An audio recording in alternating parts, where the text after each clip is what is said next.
unfortunate part of it, she's not here, Chair, but she's living in a two-room house, and then with her children, and then at least Wagarena, it's something, Chair.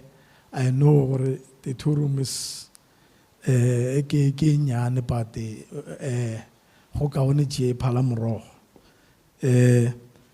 then if we can get those houses, and then she can be maybe benefit from. And the second one, Chair, is Mr. Adolf Mapaga. He's also staying in Taflokop. The first one is staying in Ward 17. Mapaga is staying in Ward 28. Fortunate part of it, Chair, is where I come from. I come from Ward 28, Elias Mutwaledi.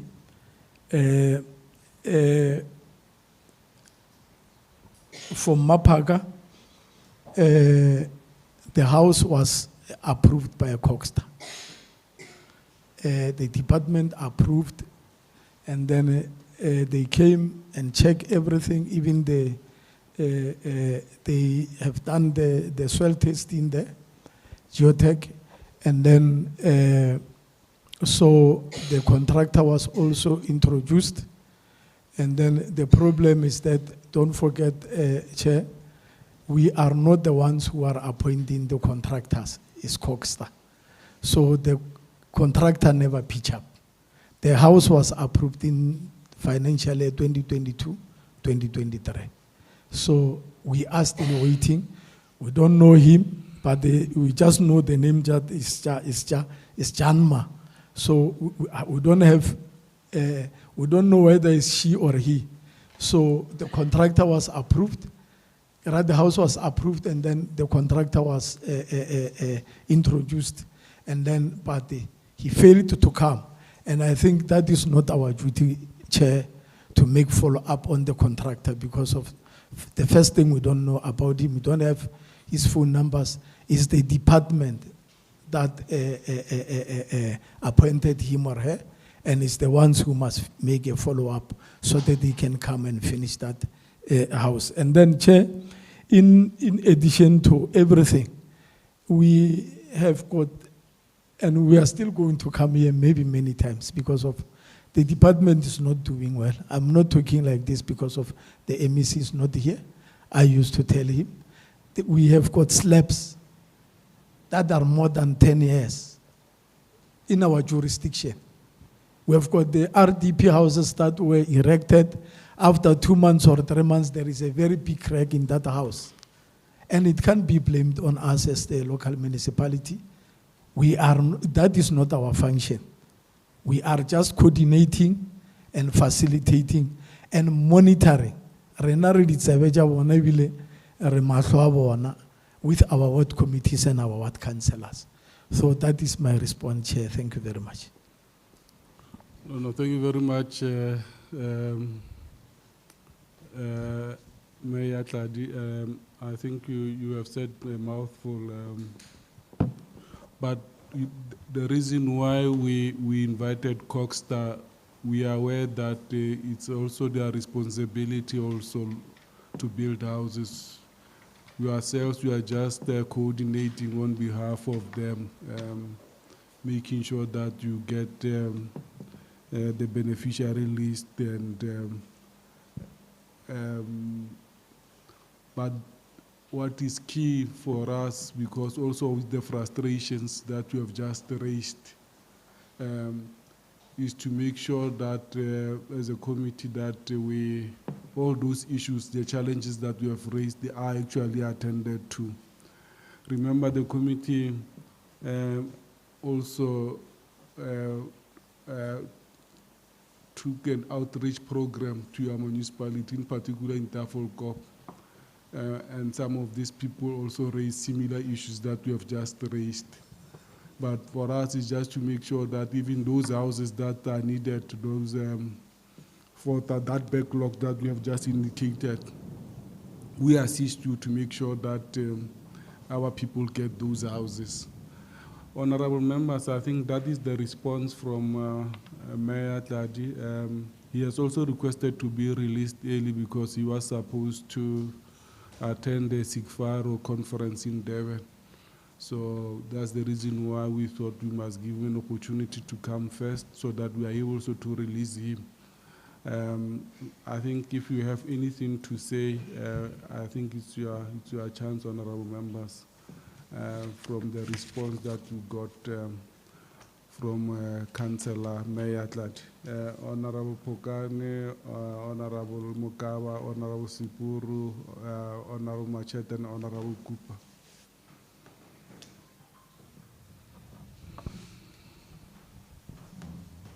Yeah, no, thanks, Chair. Ki amogele the presentation is made by the mayor. It's just unfortunate because Baba Coxstar offer because they were going to assist us in terms of dealing with the second issue. Yeah, the RTP house of the personnel, or they should have started building. And the challenge we have, Chair, is that I'm not sure what's happening because we're getting these petitions on the basis that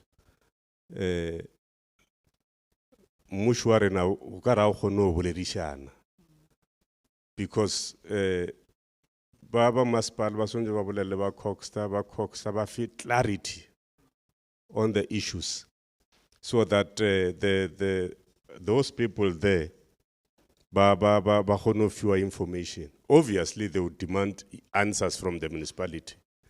Ki bona ba le responsible for bona, ki constituency ya bona. But when the municipality doesn't have information, it's a problem. It's a problem because the municipality must have access to the information go Coxstar, so that they are able to provide answers to the people. I'm not sure because Majora raised any challenges in terms of their communication with the department, but I'm of the view that it's important that they continue engaging the department so that they're able to provide answers.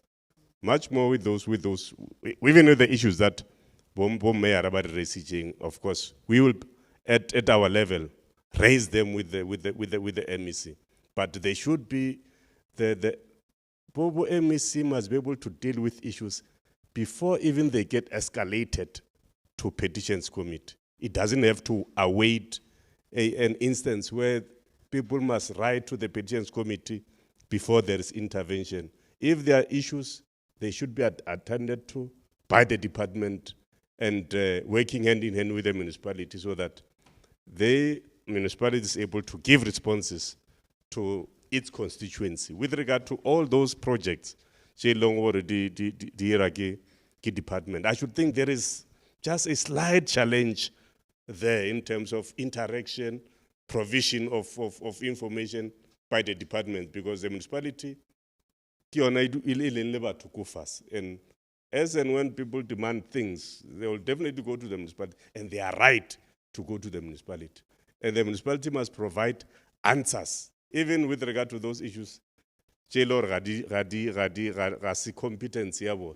Bona, they must find a way of accessing information so that they're able to provide people. I should think that level need to be, it's one go no lugishwa, so that we don't have this escalation of issues to the petitions committee. That's and with regard to the issue here, I forgot the name, the lady, Juliet. Yeah, with regard to the issue of Juliet, of course, she raised the issue. She must be able to get answers from us to say this is the situation. So I should think, I'm not sure how much clear the report from the municipality is, so that we'll be able to give those responses to Juliet. Because in terms of the explanation given by the mayor, we all know that there is a backlog, of course, in terms of houses. And a person must be made to understand, or, of course, priority should be given to those who came before. So that is the essence, Chair. I thank you. Okay, no, thank you very much. Issue of communication, I think Honorable Pukani has just covered me, because this is something that I saw, or there's a problem of communication. So, but as the mayor, ke feel hore the issues tse di leng gona di gona mo lefelo le le gore le eteletse pele ko wena as a leader. So the other thing e ke lebeletseng hape ke bona okare, because there's no communication between the mayor and the municipality and Coxstar, and it means there's no communication against between the mayor and the community, because as the mayor, you know the challenges dealing around your area. So even if Coxstar is responsible, but I think it is also your responsibility as a leader, because if Nelly issue a Coxstar, Coxstar ili one. But we are calling you because you are also there, because whatever aid live wangwa, at least lift or at least there's something that the mayor is doing. But once kusna communication, kusna anything then people ba lebeletse wena gore no mayor wa re kgetholla, mayor this and that, so as the mayor, I think it is your responsibility to check a department, especially with the contractor lowering introduce you. Then at the end of the day, I wanna hal. You should have done something. You should have called Coxstar, your follower, even with the letters. We want to understand what is happening with the contractor. Who is the contractor? What must happen with this thing, even if it's not your part? Because at the end of the day, people, they look at you as somebody who fail. Understand? Because people on the ground, they don't understand this thing. As long as no, it is not their responsibility. Mayor must provide whatever community in. So now going forward, I will communication, because as long as a backlog again, slap more than 10 years, then seriously it's a problem. Or for that 10 years again, get term J2, maybe it's more than that. So you can even find where it's almost 15 years. Meaning where nale term J3 people sitting with slabs. Going forward, it's a waste of money, because those slabs for sure departage, but going forward, nothing has happened. So, Honorable Chair, I think as the committee will need the department and also the municipality to do a thorough investigation, so that we get a report.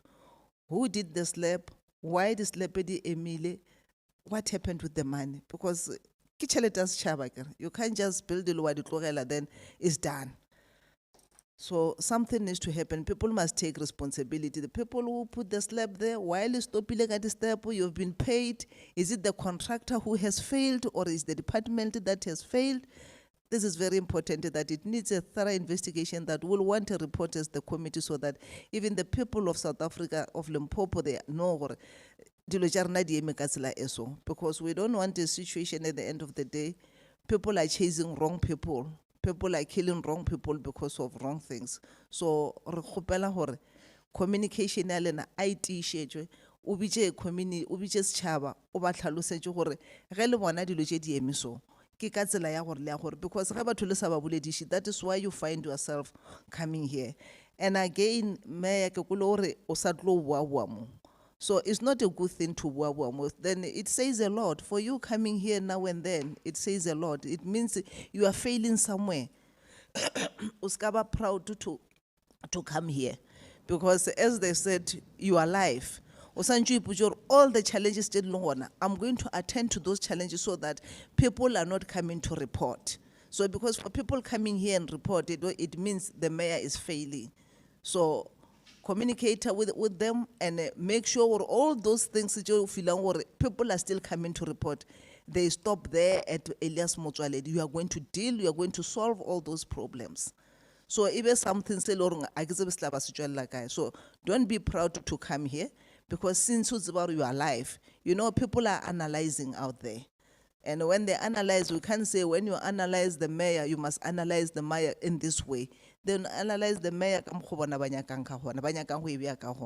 especially knowing the situation that we are in today, because people are angry.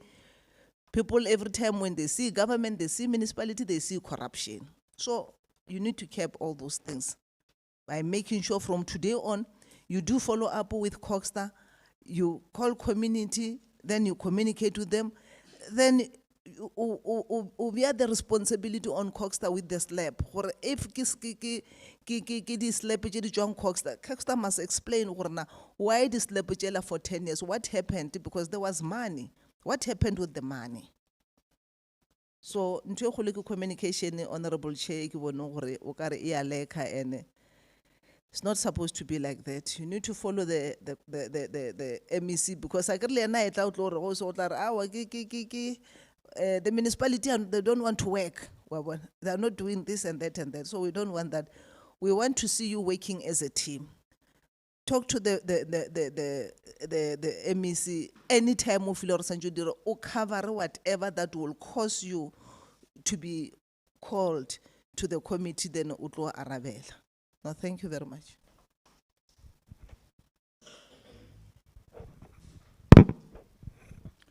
Thank you, Honorable Chair. The Mayor and his entourage, as well as members of the Portfolio Committee, including the support staff. The petition by Juliet has shown us that there are serious challenges in Elias Motswaledi as far as housing is concerned. It tells us that there is a huge housing backlog. It also tells us that there are slabs that have been there for the past 10 years. And I would want to say that these are the issues that the mayor and his team should have brought before us, other than telling us now, because they are there on the ground and they're supposed to be telling the relevant committees after they shall have identified the challenges. The second issue is that I've seen in a lot of municipalities whereby when the mayor identify the challenge of a backlog, they come up with innovative ways of assisting. You can't just throw your hands up in the air and say it is not our task, it's not our responsibility, it is not our mandate, it is the mandate of the department. People out there, they don't differentiate between who is who in government. They just see us as government. So you must also think of ways and means of helping to build a few houses through programs like your celebrity building a house program. You fundraise through whatever means that you can, and at least build 5, 6, 7, 20 houses, not at one time, but in stages. Then we can see that the mayor is indeed concerned about the backlog. That is why his input and output is to help establish houses. So the point that is being raised by members generally is that there must be improved communication, especially from the municipality to the department, because it is the municipality that is dealing directly with the people that must make sure that things do happen. Thank you, Honorable Chair. No, thanks very much, Chair Machete Pesi, a member of this committee. Let me appreciate the understanding of the mayor with regard to the object of local government. But further said that on the issue of the priority list or beneficiary list, it should be informed by the criteria that has been established. And there are certain urgent matters that may arise that might need an urgent attention. And therefore, it's proper that in the context of what we have said, that such matters be looked at. Because you may have somebody that might have applied in 2022, who might not be the same with the person that is applying today. And therefore, such consideration needs to be made. We can't be fixated that this is what is happening, and therefore, by luck, if we get 5,000, this person would be accommodated. I'm just raising it so that we also coin it that context, that there's a criteria that has been established to ensure that such matters are addressed.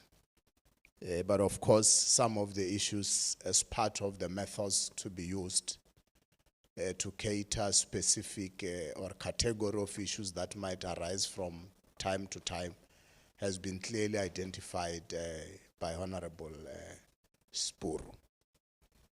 So I thought that I must bring in that element of the criteria and urgent matters that might need special attention. But also, just to conclude on the issue that we have raised with regard to the contractor, I think we must agree that if the approach will be like that, and we don't really get more information to the relevant department, that may as well constitute the dereliction of duty on the part of the municipality, even if we understand that that may not be the competence of the municipality. But you are there, Honorable Mayor, with due respect, and if you realize that there's this shortcoming and it has not been addressed, it will be proper to make an intervention. Because the key issue is to try and help that person. And we can't say we may not be able to intervene in that regard because it is not within our ambit or within the purview of the municipality.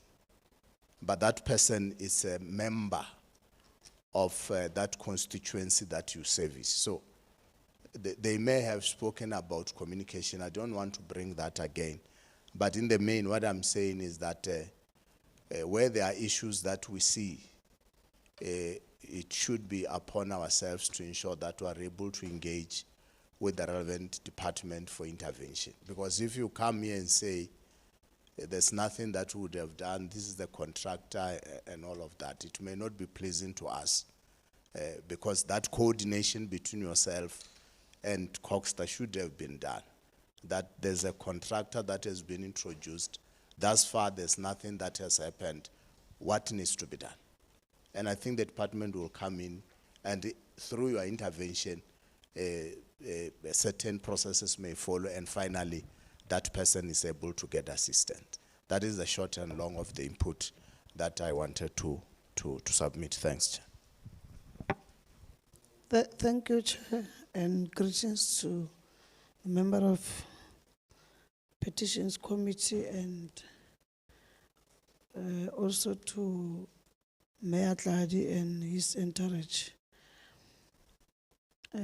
Maybe ke bontše gore we appreciate the response from the municipality and also the explanation from the mayor. But when the Department of Coxta allocate RDPs or units, they firstly go to the office of the mayor and say, Mayor, this is 100 units that we are going to give you as the municipality. So unless if the law change major, the mayor allocate those units as per the was general needs. And I think in the office of the mayor, that priority list. You can't just give everybody a house because of the limited funds. But there is this list, the priorities that comes from the ward council. Unfortunately, the department is not here. But also, from my knowledge, the ward councillor and or the CDW are aware of the contractor. They are aware of the contractor because in Nakere, if Batlisha the approved list, Batlisha approved list with the details of people who are benefiting and also the name of the contractor, so that maybe the ward councillor can follow up, or the role players can follow the whereabouts of the contractor.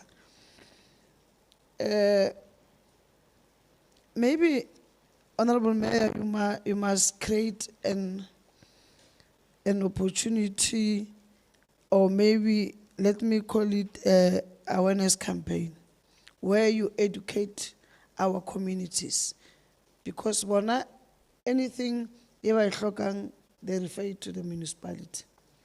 You must have that space. I know you do have, but you must make it every day or every sitting, so that people are educated about these services. They don't know what apply April, she will qualify or she will get as long as but ba nagana gore le bona ba apply le mala ba go swana le bona gane batho ba agelwang ke batho le gore ba sale ba apply gale. But we must just also educate our communities with the challenges that municipalities are facing, in particular with the backlog of those RDP. And as the committee, I think we can't mandate the municipality for the things that as my karabela maspa or like I did. I don't think you've got money for RDP houses. But when you must make sure those RDP houses with the communication between yourself and the office of the MEC. Honorable Chair, this issue of the RDP, it's a very serious issue. There are RDPs, they are from way back 1997, 1998, 2000. It's all this lab. We are talking from experience. I think me and you and Choris and Honorable Choris and Honorable Chairperson, Honorable Bo Memokaba and the likes. Everywhere where we are going, there is this kind of a challenge at the RDP house that needs our department to solve. But the issue, the beneficiary, Honorable Mayor, the councillors, because in case you are not there, the ward councillors are there to assist those communities. But the ward councillor, make sure that a report and you follow up in the higher offices. But you are there to assist them, prioritize them, and make sure a very good relationship with the office of the MEC. Contact ka di-issues tše ba go fileng tšona, because rena re nyaka respond ya gore go tloga mo o dirile eng, and was it that we must also intervene from our side. And thank you very much. Honorable members, Mayor, I think you have heard the inputs and from honorable members. I'm not sure, do you still want to respond? Yeah, I can give you that opportunity to. Thank you, Chair.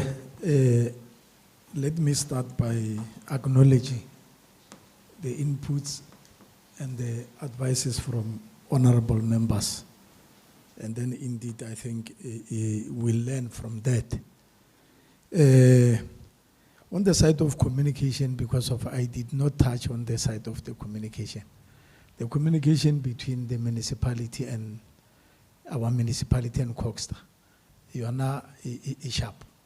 Why am I saying this, Chair, is because of there is a portfolio of evidence through emails, and then there are meetings, those meetings, they call them the progress report meeting. They held it every month, sometimes once a month or twice a month, to report on the issues at the RDP. They are busy on the side, but busy ka jona. So the communication, by right, but what happened, you can read it even in our letter that you responded. We talked about this since from 2022, after my inception in that office. Talking about that, there is someone else whom his RDP house has been approved by the department and the contractor was here. But they don't pitch up, Chair. Not necessarily that I am not doing my job, am I failing my people. They don't come. And maybe we can leave that one. There are projects that are done by the same department. Your water, your sewer. There is a water projects in Rosenegal, there are sewer and water projects in Masakaning and also in Horobastal. The treatment that we get from service providers whom did not appoint by us, whom they come to our jurisdiction and then because of they know who appointed them or is the department. That is the tendency that we are getting. And then the communication, and I don't want to lie, there is a portfolio of evidence through emails. Even the last email was on the 7th of June, talking about the same house. There is a proof of portfolio of evidence with me here in regard to that, Chair. And then the community meetings, I think the ward councillors are doing a lot. The person, I'm not saying because of his Honorable Daddy, Honorable Kupa, is because of my brother, I'm his younger brother.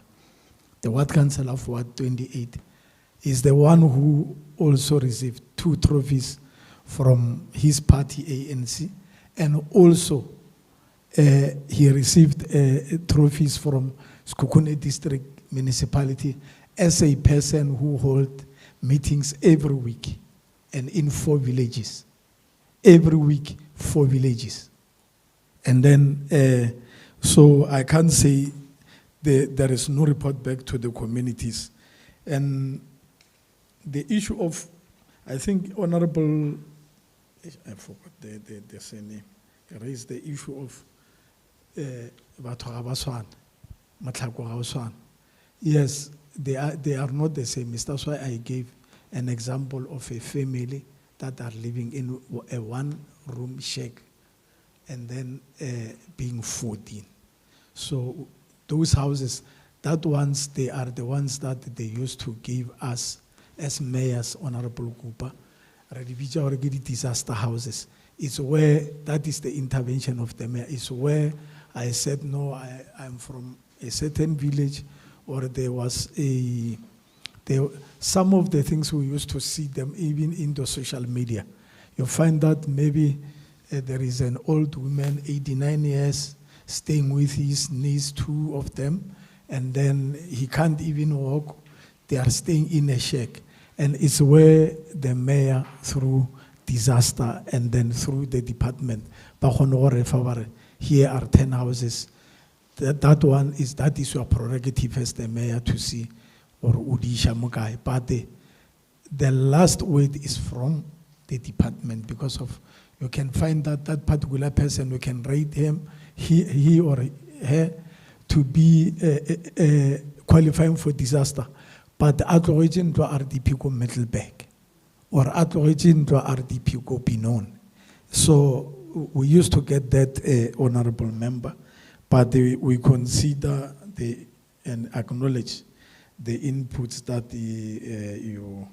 And on my side, honorable, I built 6 houses from the plan Jack Amanjuamang as a mayor. I'm not talking about RDP houses, and also a crèche, and I provided our communities with 46 wheelchairs. That is not our core function, but we are assist. We know that is the duty of the social, but we are trying, and then by all means, and I also bought 2 holes, drilled 2 boreholes, and then for the community to, even those kukunes there, drilling and then being doing the drilling and supply of water. But we are trying indeed leadership, not necessarily that we are failing our people. I'm not protecting myself. And then, but I really acknowledge the inputs and advices. I think from here, we will grow. Honorable Chair, thank you very much. No, thank you very much, Mayor Tladi. And let me also welcome Honorable Dr. Silan, who's also the member of this committee. I think one must also appreciate, Honorable Mayor, the response that we have actually received from yourselves. Normally, when we invite people, mayors, they will come there and you'll get officials from the municipality responding. But in your case, it's you in person responding to the issues raised by honorable members. And that also shows that indeed you have clarity on what you are saying, and we must appreciate. But we are not closing this matter, Honorable Tladi, because we will still have to get the department. We are not closing this petition. We will still have to get the petitioners, because there are a number of issues that we have raised about backlogs. That is, there are about 4,800, which we still want also to hear the commitment and the response from Department of Coxter.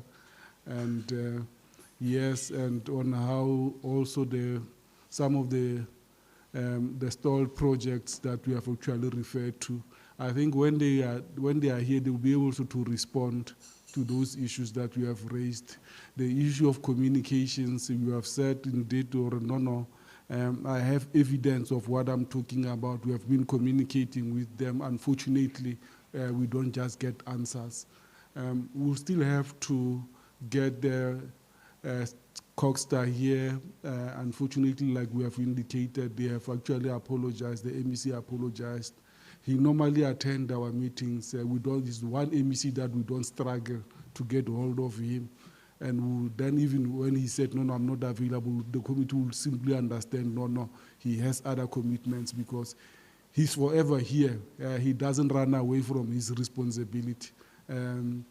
So I think we should then maybe conclude it here for today and allow you to go and prepare yourselves to attend Sigfaro.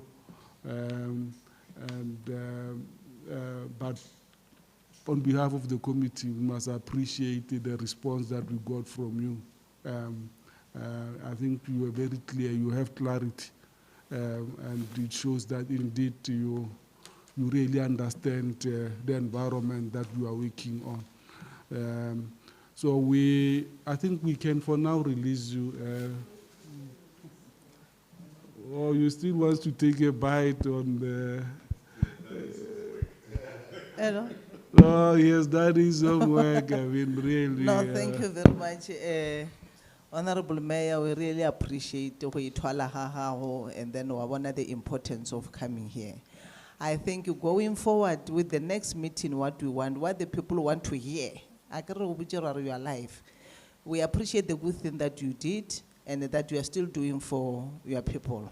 That's very good as a leader. But at the end of the day, we are focusing now on the backlog, and your communication with the department. Let it be in writing. It's kind of what we need proof, you understand? I get on behalf of the people. So when you on behalf of the people, it's even something in writing, I get. So that we've been saying this thing because I know they are asking themselves questions about this level. Is more than 10 years, understand? And what they want to hear from when as a mayor, even if it's not your part, but you are a leader, I go to say I'm available. And there's no way that is why whatever the dirty or the clean that you got, it's yours. You need to take that responsibility. So those are the things that you know very well that are wrong, understand? Because what people want to know about when as a mayor, what did you do? Because I you can't keep on saying, no, I'm waiting for Coxstar. What did you do? At least you are pushing, you are doing this thing, and also as the committee we want proof. Yeah, we need to have proof. This is the step because but they keep information. How I feel about one. But I communicated to the mayor, she never responded on this date. 2, I communicated to the mayor again, he never responded. Only to find her on your side.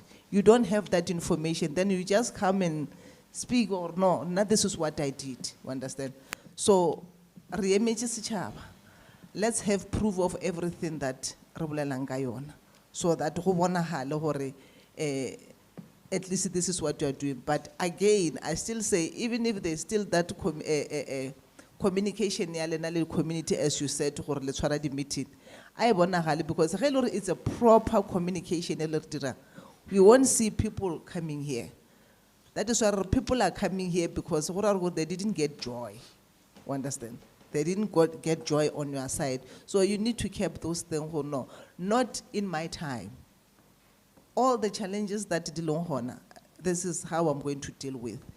I'll make it a point for why I'm going to at least I've tried my level best. Because is the service delivery. Because when we talk to ordinary people, na remedy administration, they don't want to hear that. So we understand the language of our people. So, and we know, we need to have a way of dealing with those kind of questions because as Honorable Pupa will Mutua play landro and yellow malov. I expect in 3 months he must get that thing. You understand? So our people still need to be taught. Understand?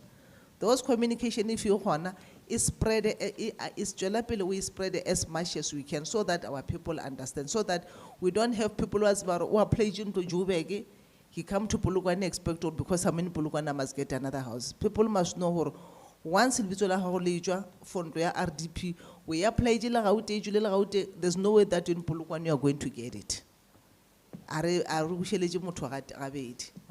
So, but anyway, we appreciate and again for being able to respond to all the questions that honorable members are asking without hotting the officials. That's very good, and thank you very much.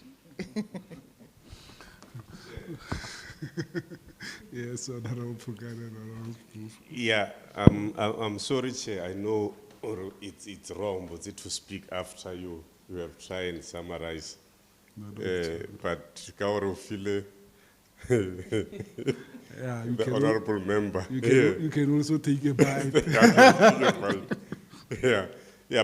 Yeah.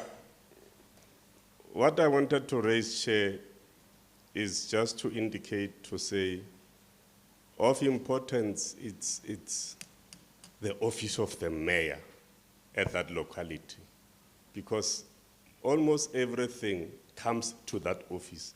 When people have got issues, they come to that office. So it is important that the officials within the office are able to attend to those matters so that our people don't see a need of coming here. When they come to the office, they need to be attended to so that they get responses. And if they are attended to and they get responses, those responses, like the responses that has been given by the mayor here, they are very clear. I don't see a need, I don't see a reason for someone to then say, let me go to the legislature because I got this answer from the office of the mayor. So if whatever matter, it doesn't matter if it might be seen to be small. It might be small for the officials, but for the person who brings the matter to the office of the mayor, unyaga that issue to be attended to, and unyaga responses. If they are able to attend to those matters and give responses to the people, it will minimize the need for people to come at this level, so that because they will have the answers. So I should think if we can address matters in that way, we won't have a challenge of having to invite mayors or any other leader to come here to deal with issues. They would have been dealt with at that level. But I should think it's an issue that the offices of mayors must take it up with their officials so that they're able to attend to issues that are brought to the office so that they don't get escalated. Thanks, Chair. Thank you, Honorable Chair. I would want to appreciate the fact that the mayor is supplementing on building of houses. That was my concern. I'm satisfied, and I would want to emphasize that that part you must continue doing. Secondly, I want to suggest, Honorable Chair, that we get some sort of a report specifically on the slabs and the housing list. This committee take matters serious and would want to assist in that regard. Thank you. Okay. Well, thank you very much, and I think you were able also to get that, and I think administratively they will also assist you just to get how many steps are we referring to all those issues that we have raised so that we get a consolidated report with regard to that. But we really want to thank you, Honorable Mayor, and your team for honoring our invitation. Like I've said, we're still going to invite Coxstar and the petitioners who were unable also to come today, just to see how best we could actually bring this matter to finality. So I think we can now release you so that you can go and attend other matters.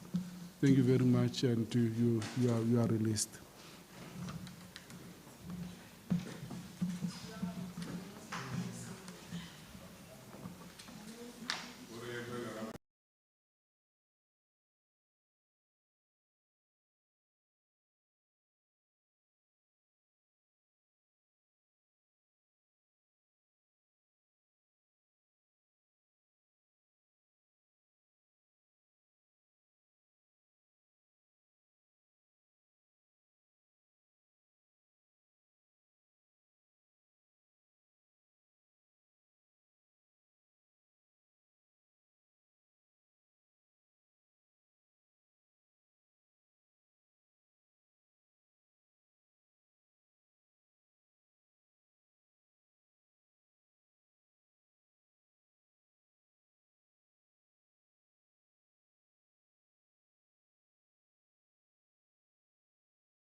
Good. Greetings, and let me take this opportunity to welcome you to this the meeting of the Standing Committee on Petitions and Public Participation. My name is Maurice Matabuche. I'm the chair of the Standing Committee on Petitions and Public Participation. There are also members of the Standing Committee. I will quickly introduce them. We have Honorable Mugawa, Honorable Hoshi Kennedy Chivase, Honorable Machete, Honorable Dr. Silani. Other honorable members are still outside. Let me also, there are also the support staff that is also helping us to do our work.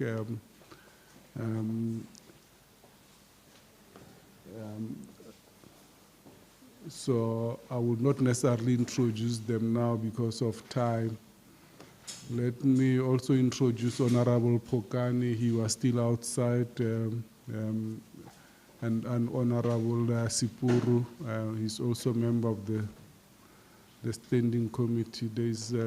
We run short of Honorable Cooper, who's still outside. You are welcome, Department of Education, and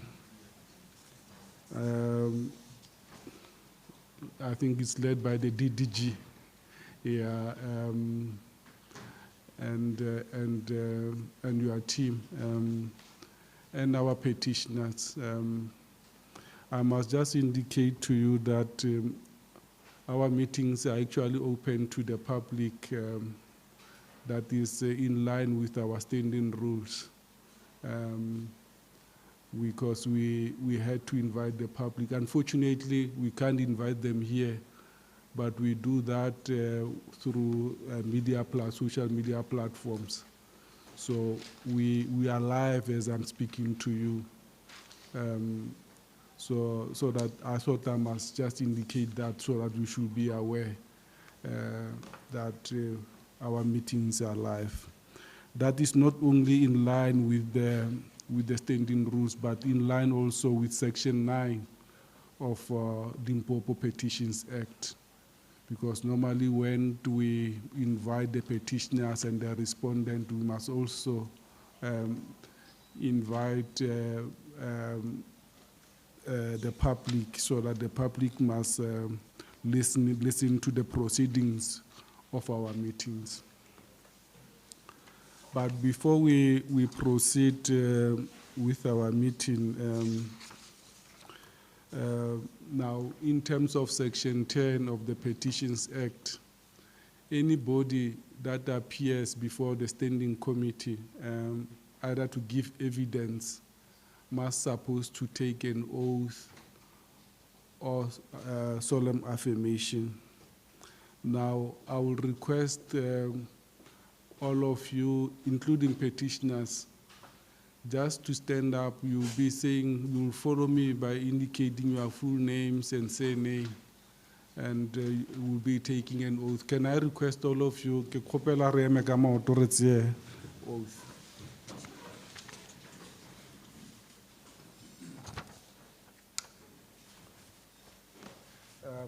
Just say your name and full names and follow me. Your names and surname. You say I.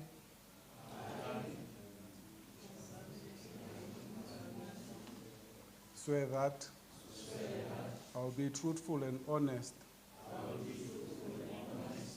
to the Committee of the Limpopo Provincial Legislature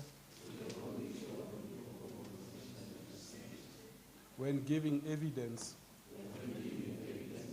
without any fear, favor, or prejudice, in accordance with the Limpopo Petitions Act, the Constitution, and other law. So help me God. Ke a leboga le ba dula fatshe.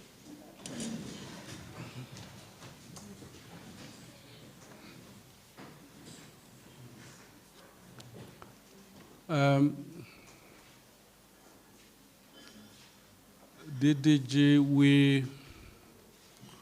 we wrote to the MEC for education with regard to the petitions that we have received. Normally what happens when we receive a petition, we normally write to the respondent, just for the respondent also to write a report back to us. We'll be actually expecting within four weeks the respondent to write to us. Now we wrote to the Department of Education with regard to the petitions that we have received from this number of petitioners.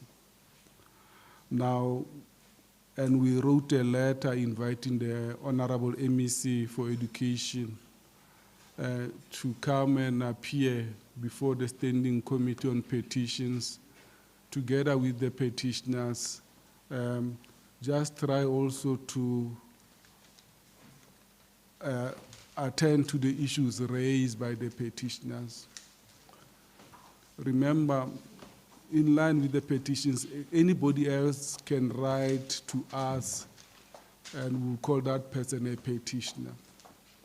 Now, we have received number of petitions, and some of them, they are old as of 2018, 2017, by the very same petitioners that are here. Of course, we have those that are still new, but that does not mean that we don't have even those that are still old. And I must say, in our last adjudication, the MEC appeared before the Standing Committee. We also dealt with some of the matters which are still outstanding, and it goes back to 1994. That's how serious we actually having this backlog of issues with regard to the Department of Education. Yes, we wrote to the MEC on the 23rd of September, inviting her to come and appear before the Standing Committee. And normally the Standing Committee took a principled decision, even if indeed yesterday we have actually received an apology from the MEC, which came yesterday late, to say MEC will be attending, but it's something that has to do with the department. I can't remember. It's a provincial academic performance review session that MEC won't be able also to attend. And indeed, she indicated the number of delegation that would be appearing, which is also led by the DDG, to come and appear before the Standing Committee.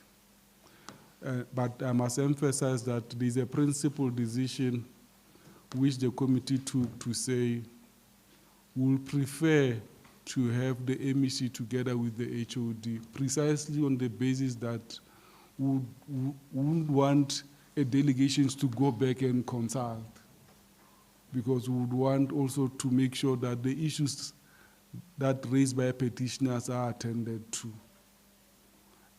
And you will understand the reason why we took such a decision. It's on the basis that these people have been waiting for your services for quite too long. And if you had to go back and consult, and we still have this number of petitions that are still outstanding, will not necessarily resolve the issues now. Taba e ke e tlhalosang ke gore re ngwaletse MEC ka di 23 tsa September, re mo invite for this meeting. Then mo maabaneng re kry-ile lengwalo la go tswa ko MEC ya bontšha gore a ka se kgone go ba gona o attend a provincial academic performance review session. So utlo rumela a delegation ya ho tswa ko lefapheng la hae e tla be eteletswe pele ke DDG ho tla ho appear before the standing committee. Mara taba e re tlhalosang gore meeting o ro tshwarang it's more like a political meeting, and we prefer gore ha re bitsa masepala either ho tla mayor le accounting officer, ha re bitsa department ho tla MEC le HOD. And it's a principle because you re thusha gore re kgone ho ka rarabolla mathata e leng gore di petitioners ba ka bo ba re ngwaletše ka ona.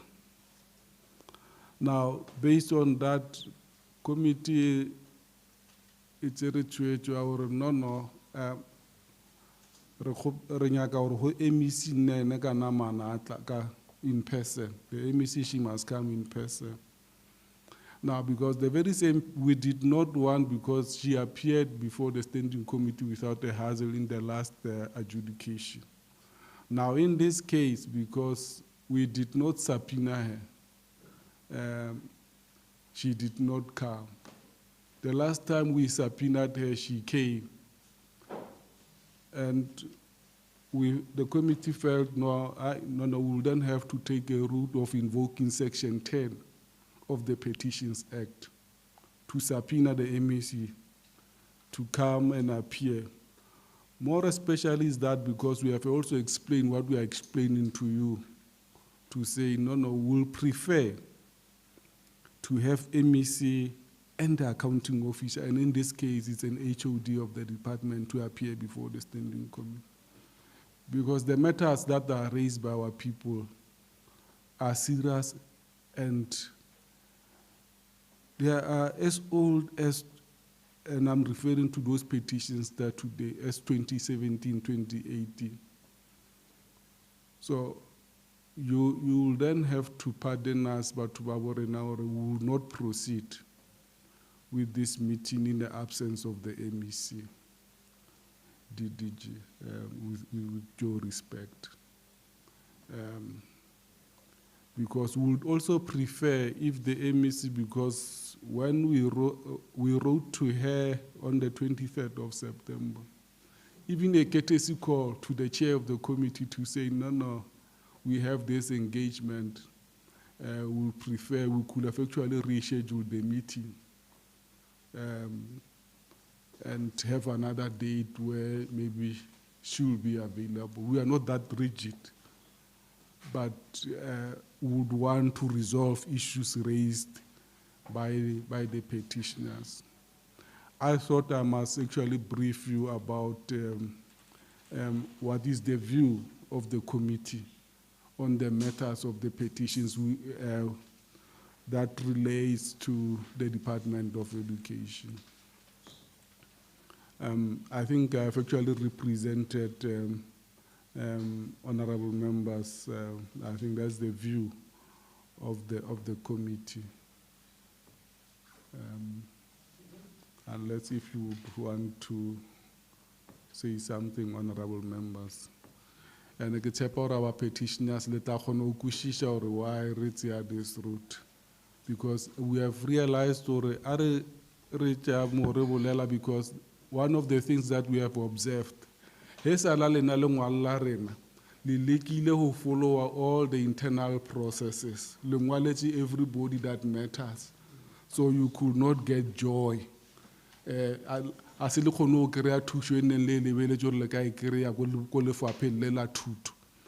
why the feel it no Arien ko legislature kwa ro bona committee so bianong helit lo re bona mo MEC a se gona ke taba e re tshwenyang kudu re no re munyaka le hona khono ikarabela ka boyene le khono o gore o reng ka molomo wa hae, so that even your issues get resolved quickly, because re a tseba gore ke tsa gale.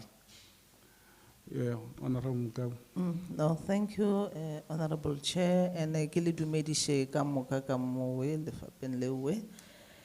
And ke rata go tlaleletša se the honorable chair a se bolelang, and especially to our petitioner, re bontšhe gore no, rena re ikemišeditše gore re ka le thuša. Bjale, ge re ba le mathata a gore ge re bitša some of the mayors, some of the MECs, then as the committee re feel gore they undermine us.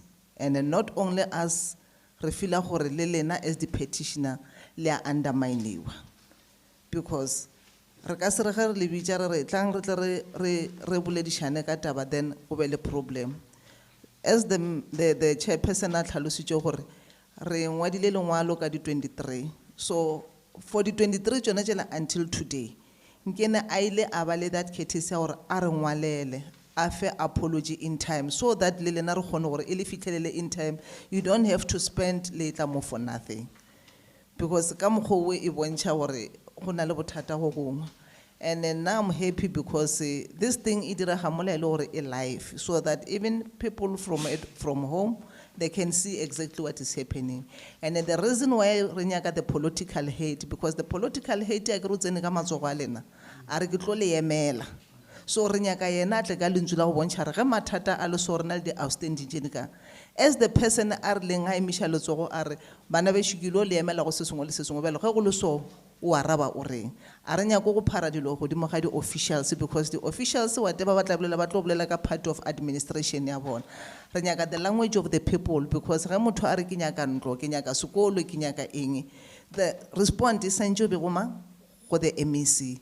So ke ka baka le le goreng ge MEC a se gona re palla ko go tšwela pele ka re o santse a tla a fetole le lena le re ge le sepela mo le sepele le tseba gore le kgotsofetse bjalo ke manyami gore re fetolwe ka letšatši la mafelelo mo e le gore le rena re palla ko gore re le ngwalele in time, re le stope ka re ge nke be re kry-ile respond in time, nke be re le stopile ra re no le se ka tla ba re postponetse date ka for nako e itseng.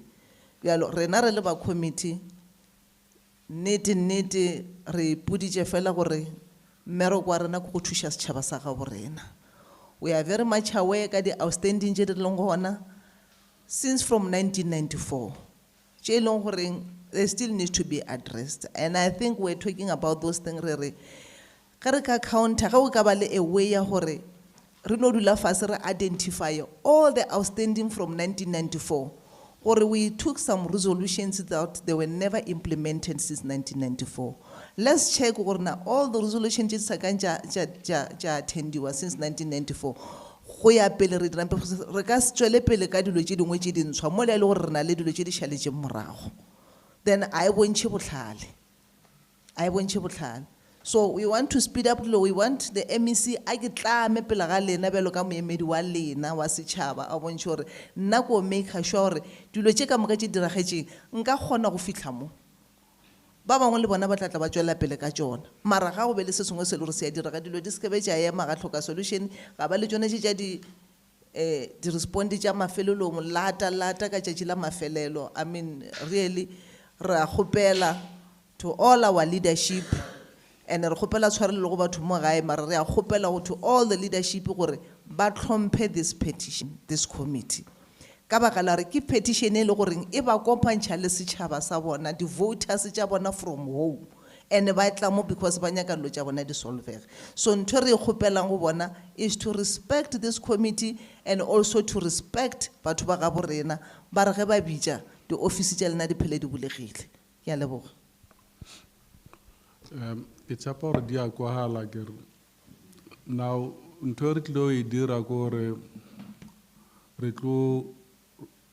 are going to arrange another meeting.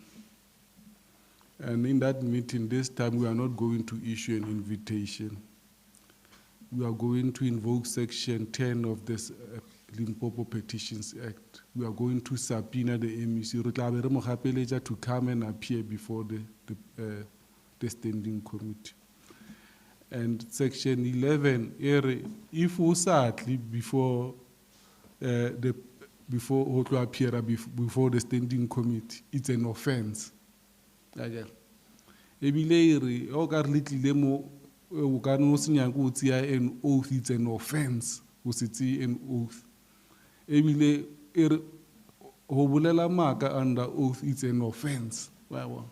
There are also penalties. If asanya more penalties in line with the very same act, area you can go to jail for a period of not exceeding 12 months. So, I see it's not at our interest to invoke these sections of the Petitions Act.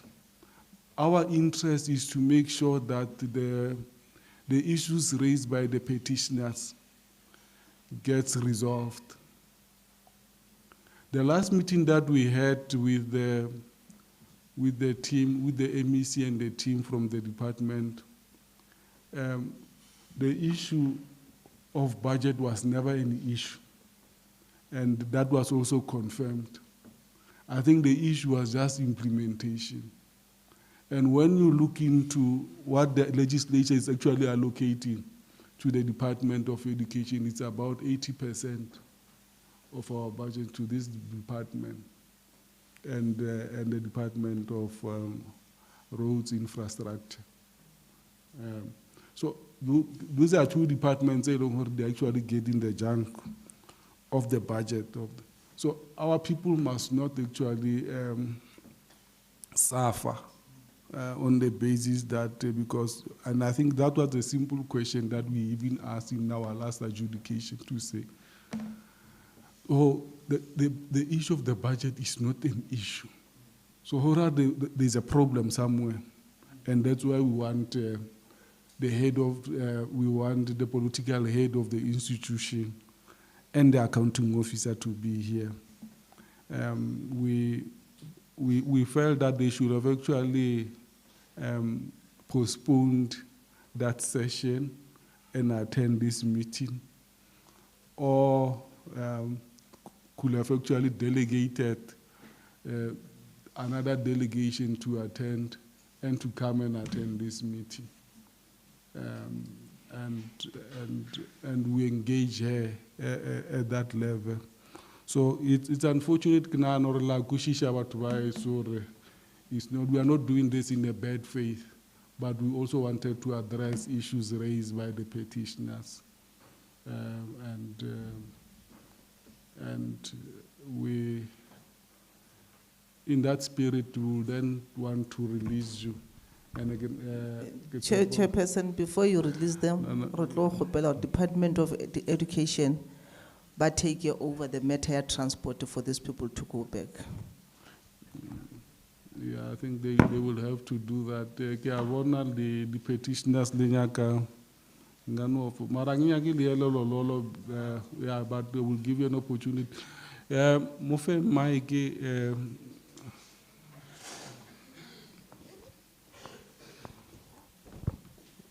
Tobel, Gasielo Lol, Bernard Lapiche go no rula Morsa Diesel. Really, it was a fruitless exercise. Not all the way from Raskukune coming here. Kamgarabuela Mrahu, Kavakala, an individual. Requele Bushoko, Roko, Bushoko, Juelapil, Kabar foolish, Bar Loaja. Kibiki Nali Pradali advice, if you can recommend that, I will be the happiest. Also, Bushoko, kwa magaeng a rena re tle re fihle mo ko re ka re nya go ya top down management. Second e gona e le go second manager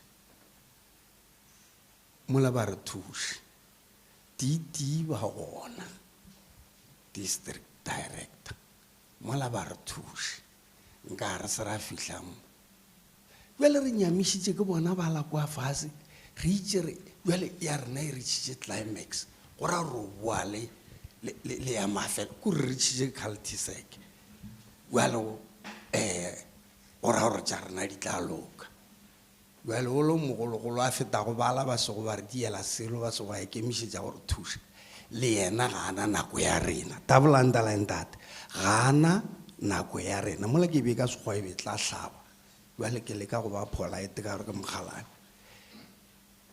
lenyatšo le gona sa re nyatšeng ba gaefo. Thank you very much.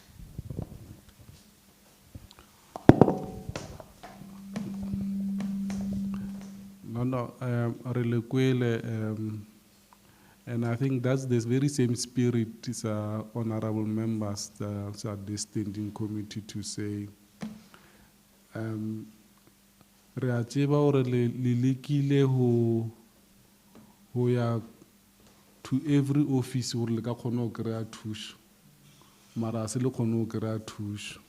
That's why le feleditse le ngwaletše committee ya legislature, and le be le expectile ho bona bo MEC le accounting officer e leng HOD hore ba be ba le gona mo, gore ba leko hore ba bona o ka re mathata a lena a tla rarabololwa ka tsela e ntseng jang. Mara re nyaka gore mo lena le seke la fela pelo, because re tlo netefatša gore ba ba gona mo. Molao o ona wa Petitions Act o re fa maatla o dira certain things gore ba gapeletše gore ba be mo, le tla bona ba tlilo ba gona. Mara ne re sa nyaka gore batho ba rena baetapele ba rena re ba gapeletše wa appeara before this thing. Re nyaka gore ba tsebe gore ba tsere an oath ya go le šomela. So we must not force them to come and address your issue. They must do that with a political will from their side.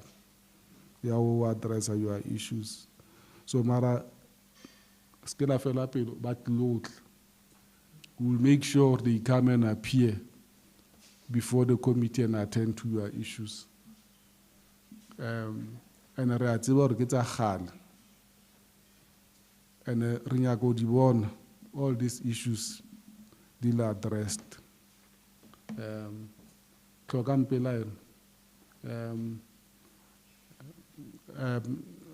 Department will our request to say, make sure batho ba ba borena you our transport is attended to, because really our people are frustrated. Baba ma bona ba tlwetse mabaka a bona. Ba tlwetse mabaka a bona to come and appear lo bona hore and a ba lebelle dilo tše es ke dilo tša bona. Ba bang ba lla ka dikolo, ba lla ka those services at the schools tse leng hore it's for the public. It's actually they are doing that at the best interest of the public. So but it doesn't help or because we want the MEC and the HOD to be here. Mara re tla netefatša gore ba ba gona. Tlhokang pelaelo. Ke nahana re kwaetše re ka le lokolla.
Good afternoon, Executive Mayor and the Mayor and your team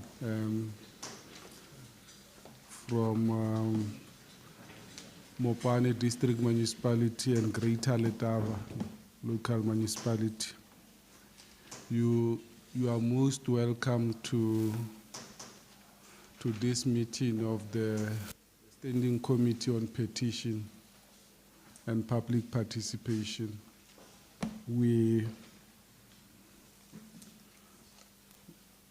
I will quickly introduce the members of the Standing Committee on Petitions and Public Participation, and I will thereafter allow the Executive Mayor also to introduce, and the Mayor to introduce their teams that they are here with them.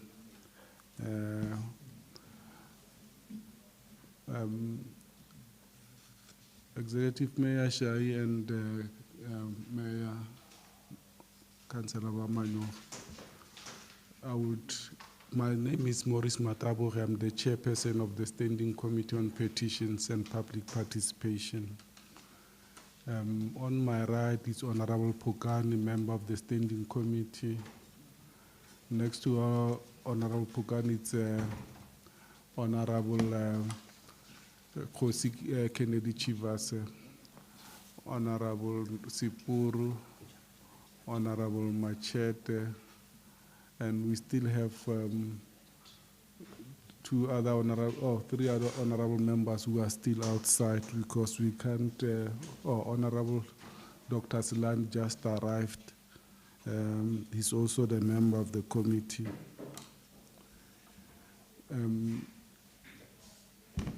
We also have the support staff that is also assisting us to do our work. I will not necessarily introduce them. Executive Mayor and Mayor, our meetings are actually open to the public. We thought we should inform you about that. And that is in line with our standing rules, but equally also in line with Section 9 of the Limpopo Petitions Act. Unfortunately, we can't invite the public to come to these meetings because our venue might not accommodate all of them. But by way of social media platforms, they had an opportunity to listen to the proceedings of our meetings.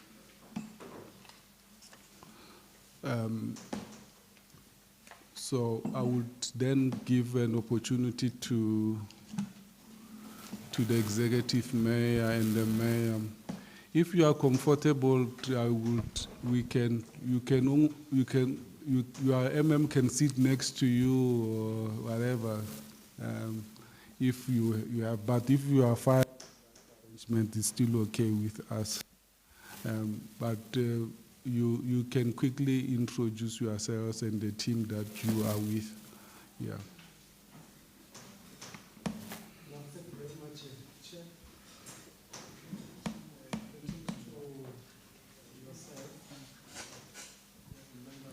I think it's not on. Can they assist with? Yeah. Yeah. I was still extending my greetings to your good self, Chair, also to the members of the committee. As you alluded, my name is Councillor Puleshai, the Executive Mayor of Mopane District Municipality. As per the invitation, we have a delegation, both political and administrative, from the municipality. I will skip the Mayor of Letaba. He will later come in to introduce his team. Just next to the Mayor is the Municipal Manager, Ntate Tshepo Mogano. Next to Ntate Tshepo Mogano, it's a member of the Mayoral Committee responsible for technical services Councillor Masilu Maloko. Next to Councillor Maloko, it's member of the mayoral committee responsible for water and sanitation, Councillor Maritshego Sifufi. Next to Councillor Sifufi is the chief of staff in the office of the executive mayor, Mr. Twala Tulani. Next to Mr. Twala, it's a senior manager responsible for technical services or infrastructure, and Tate Mahai.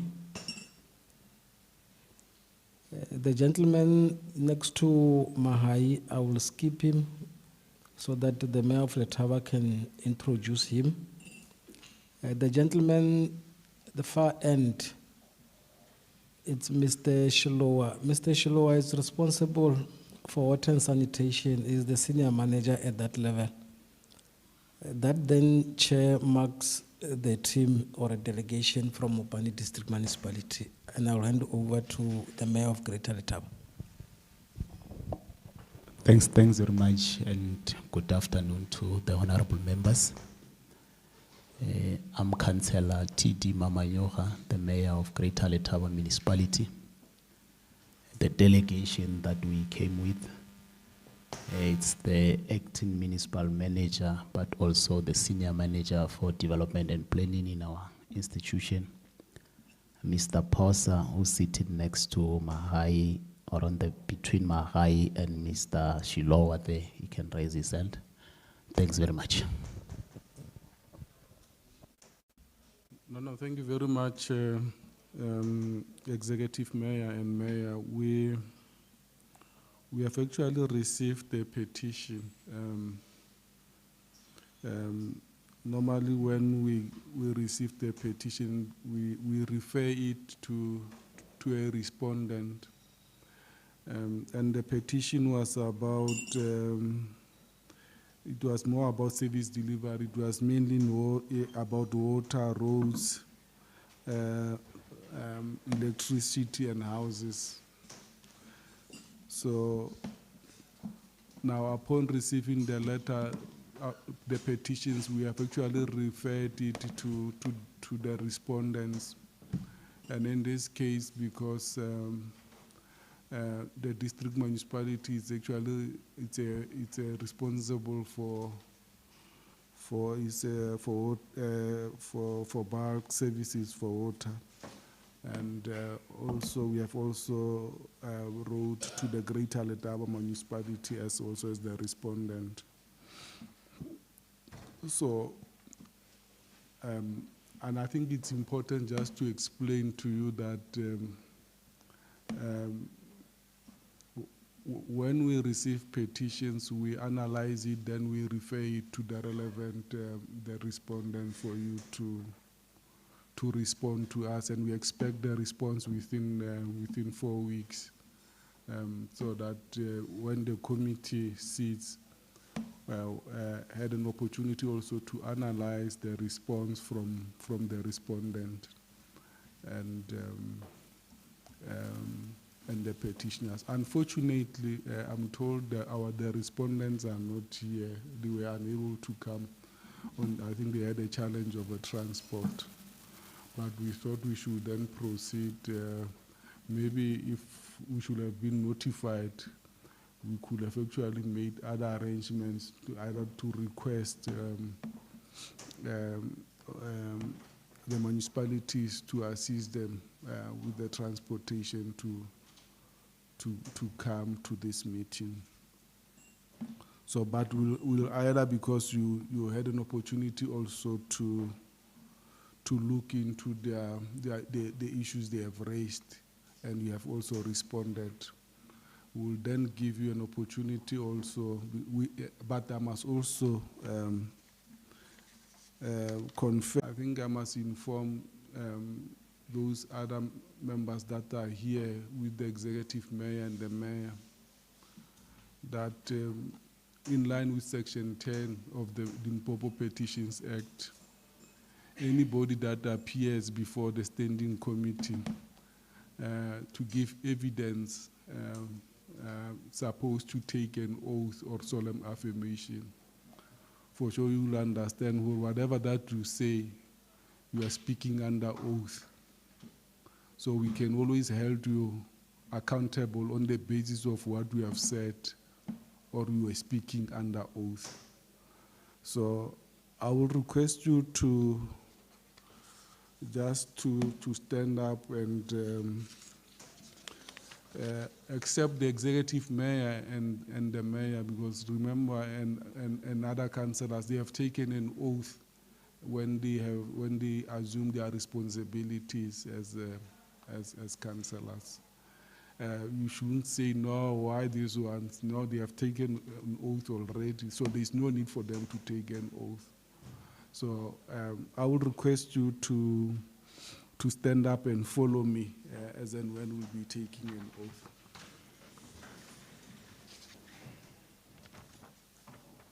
So you will say your full names and say name, and then you will follow me. So you say I, your full names and say name.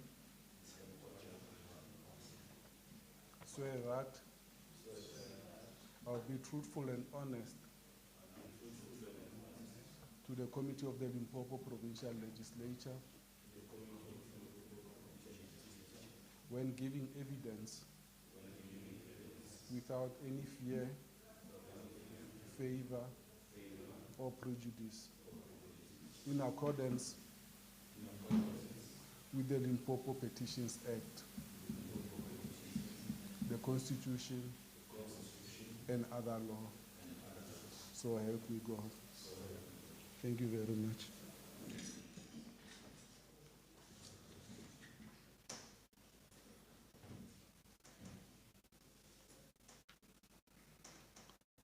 Like I've said, the executive mayor and mayor, Councillor Puleshai and Councillor Mamanyuch.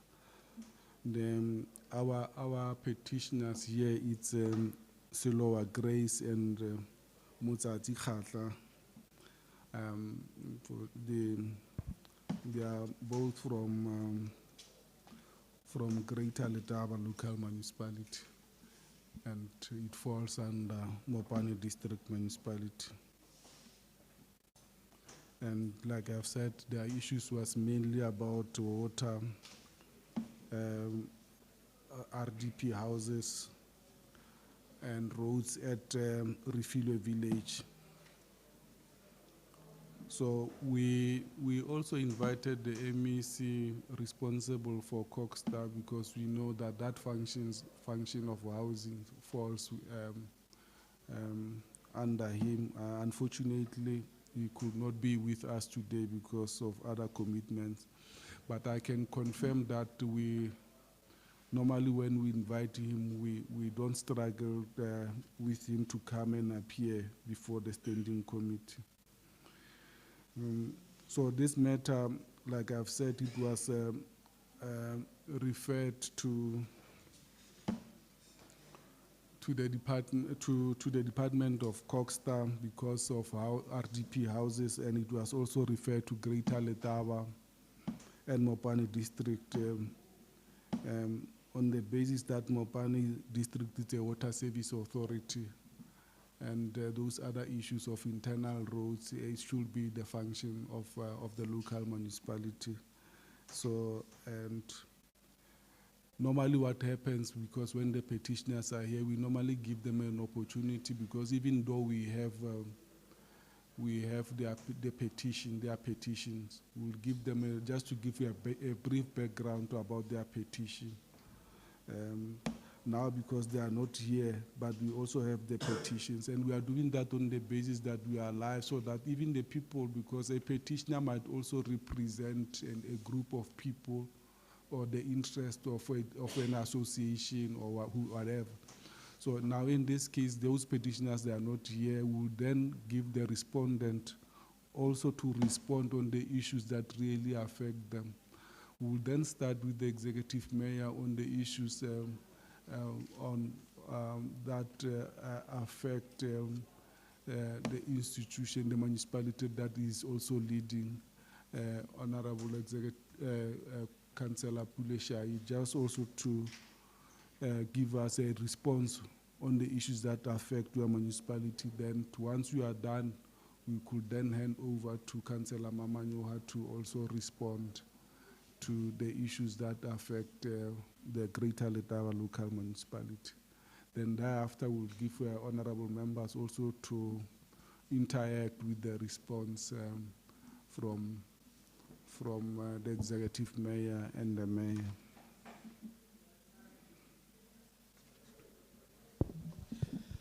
Over to you, Executive Mayor. No, thank you very much, Chair, and thanks very much for the opportunity. Just to, in the preliminary, paint a picture of our state of water provision, so that when I give the municipal manager, he's able to delve into the Refilwe village in Ward 22, Letaba. We try to provide water, three approach.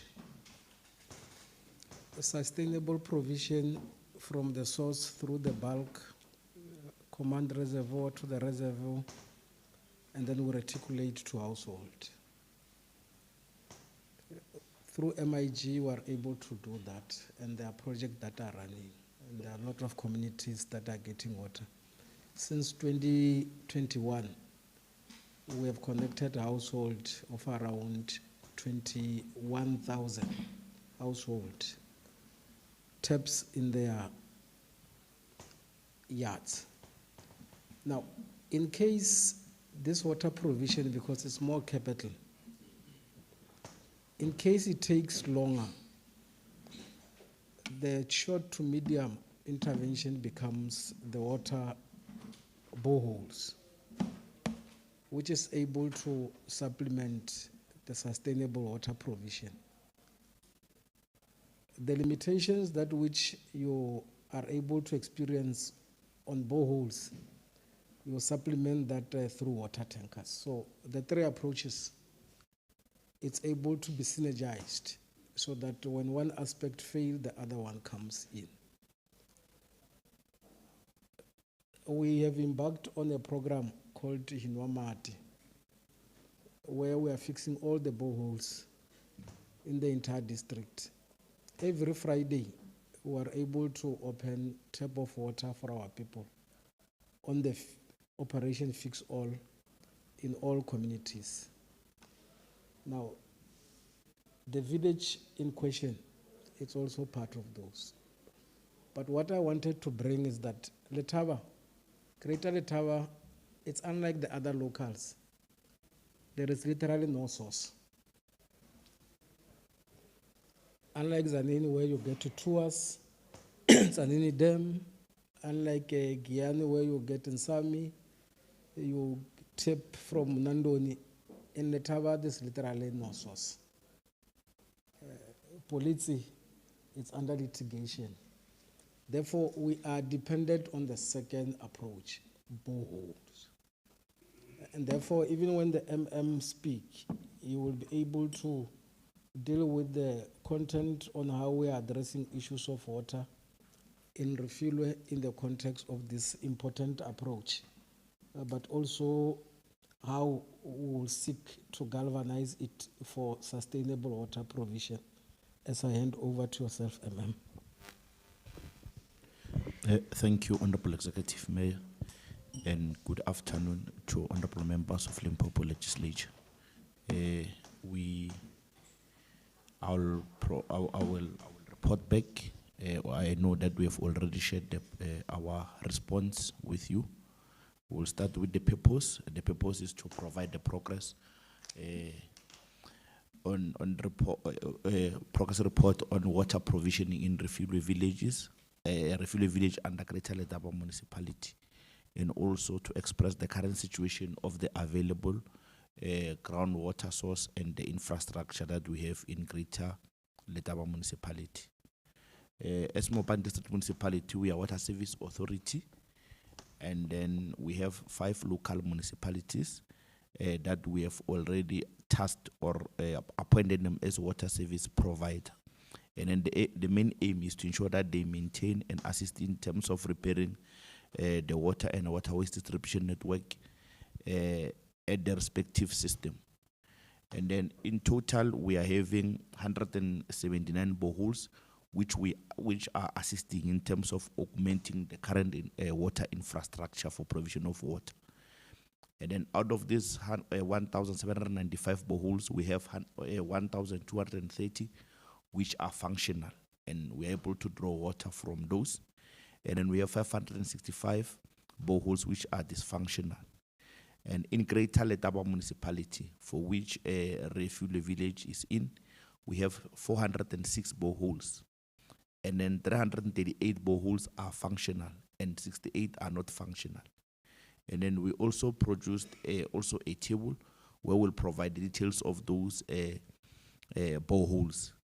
In terms of that boreholes, we are also indicating the ones that we've been having and the one that which were functional and then that were not functional. But then when we embark on a normal Friday, we managed to do what we call where we fix them. We fix some of those that are fixable, especially those that are not dry. We managed to fix them to ensure that we resuscitate them and to assist in providing water. So in terms of that, for a normative project, in total for Greater Letaba, we've been having 40, and then from 40, on the 12th of September 2025, we managed to fix and hand over 3 boreholes, and then on the 18th of September, also 3. On the 26th of September, additional 2. And then on the 1st of October, we also fixed 7. So in total, or in addition to 40 that we've been having, we have additional, we added to 54. So now we are having 54. And then that 54 is addition of all of the total boreholes that we've been having in Letaba. And then we'll go to Refuge Village. In Refuge Village, we have a total number of 6 boreholes. And then 4 of these boreholes are operational and 2 are not operational. And then we have a total number of 850 households. And then 800 households have access to water. And then 50 of these households, they don't have access to water. So in terms of the percentage, we are saying 94% of the village household are able to get access to water. The boreholes which we have, that I said are 6, the details is that the borehole number ref 002 is operational, and then we are is using electricity to provide water, and then there's no intervention needed. And then borehole number 2 is ref 02 stroke 001 is also operational and is using electricity. And then borehole number H07 stroke 1222 is also operational and is using electricity. And then in Refuge, we have H07 stroke 0831, which is not operational. The reason is because there was a transformer there. It was using electricity and the transformer is stolen. However, we managed to report this to the SAPS, South African Police Services, and then I would say we have opened the case, and then we have also reported this to ESCOM, applied to ESCOM so that we can replace the borehole. So currently, this one, it was not operational by the time when we draft the report. But then I'll report to say on the 3rd of on the 3rd of October, we managed to provide the generator so that we see whether it can assist and generate water in the meantime. And then we go to the 5th borehole. It's not operational because it's dry. And then we have number 6, which is Ref 001B, and it's operational and is also using the electricity. So the one which is dry, we've planned to say during the adjustment budget, which will come in February 2026, we will need to ensure that we get money so that we can bore another one somewhere where it's not dry.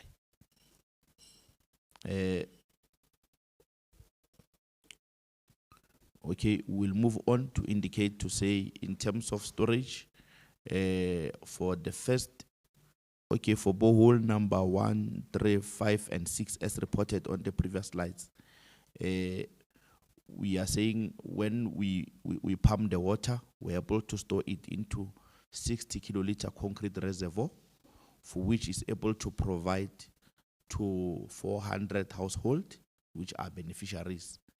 And then now in terms of percentage, I think this is 50% of the household that we have as beneficiaries.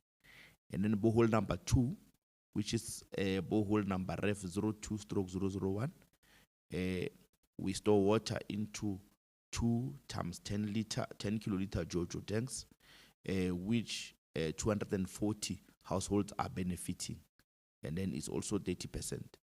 And then borehole number H070831 is not operational, but when it's operational, we store water into 20 kiloliter concrete reservoir, which 160 households are benefiting.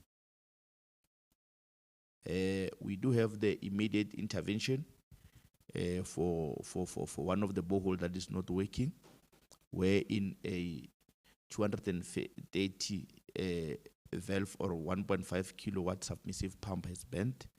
The action is to equip the broken borehole with 230 valve 1.5 kilowatt submissive pump, and this was done on the 2nd of October 2024. So we are reporting to say this borehole now is operational, and then it will also assist in terms of increasing or assisting additional households to benefit from. We are saying again, we have the future plans for this village. What we want to report on is that we have already done the feasibility study, which was conducted by our PSP by the name of Tanko Consulting Engineers around 2018-2019 financial year. And unfortunately, the technical report which was developed, we had to put it on hold. The reason was that we were overcommitted in terms of the grants, the MIG grants, the WISIC grants, and also the equitable share. So there was no budget to implement this technical report.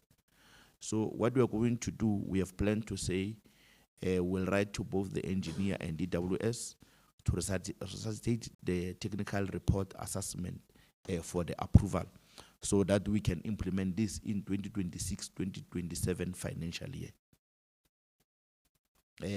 The scope is the construction of water reticulation network and also the construction of household connection, wherein we are saying that the household within Refilwe will not have the RDP standpipes, but then we'll have the household connection. Each one will have their taps, and then we'll install the prepaid meters as the cost recovery, wherein they'll come and pay for the water that they use. And then we are also reporting on Nakambe village. Honorable Executive Mayor, when we draft the first report to respond, we didn't have this as part of the petition. But then later, after we responded, then we noticed. So we are adding it on my report. You'll pardon us for this. We missed it because it was not part of what you inquired from us. So yes, let me start by saying we do recognize Nakambe as part of the village in Greater Letaba municipality. And then this village has 4 boreholes, and then 3 of those boreholes are not operational. Only 1 borehole is operational. What happened with those 3 that are not operational? At first, it was 1 borehole, which is borehole number H07/0139. the borehole became dry, and we replaced it with borehole number H07039A. It also became dry. And then we replaced it further with the third borehole, which is borehole number H0701339B, and it's also dry. So this is an indication that actually Nagambe is a dry village. Although we do have one borehole that is operating. So currently we have one borehole which is in operation, and it's borehole number NACA 001. And then this borehole we are operating it through the generator. So we don't have, the ESCOM has not yet energized this borehole, although we as municipality have applied to ESCOM. And then this borehole is located in a new settlement area called Mrejeng. So again, in order to augment this one borehole, Greater Letaba municipality is also providing a water tanker to supplement the existing borehole. So we, as Mopani, we are intending on assessing the new area, preferably a nearby village. So a nearby village that we have identified here is the Refuel village, which I've already reported on. So what we are going to do, we are going to drill the new borehole after the assessment there at Refuel village and create a pipeline that will come from Refuel and will take water to Nagambe. So that we are able to augment the current borehole that is operating there. And then again, we will also assist the Greater Letaba municipality by ensuring that we provide at least one water tanker that will assist in the current water tanker that is there. Again, our challenges in terms of Refuel village is that there's a 50 new stands without access to water.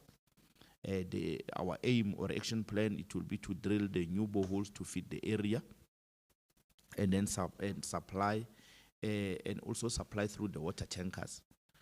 And then number two is the issue of the dry boreholes. So in terms of the dry boreholes, what we can do is just to do assessment and identify areas which have the groundwater and just bore the new boreholes.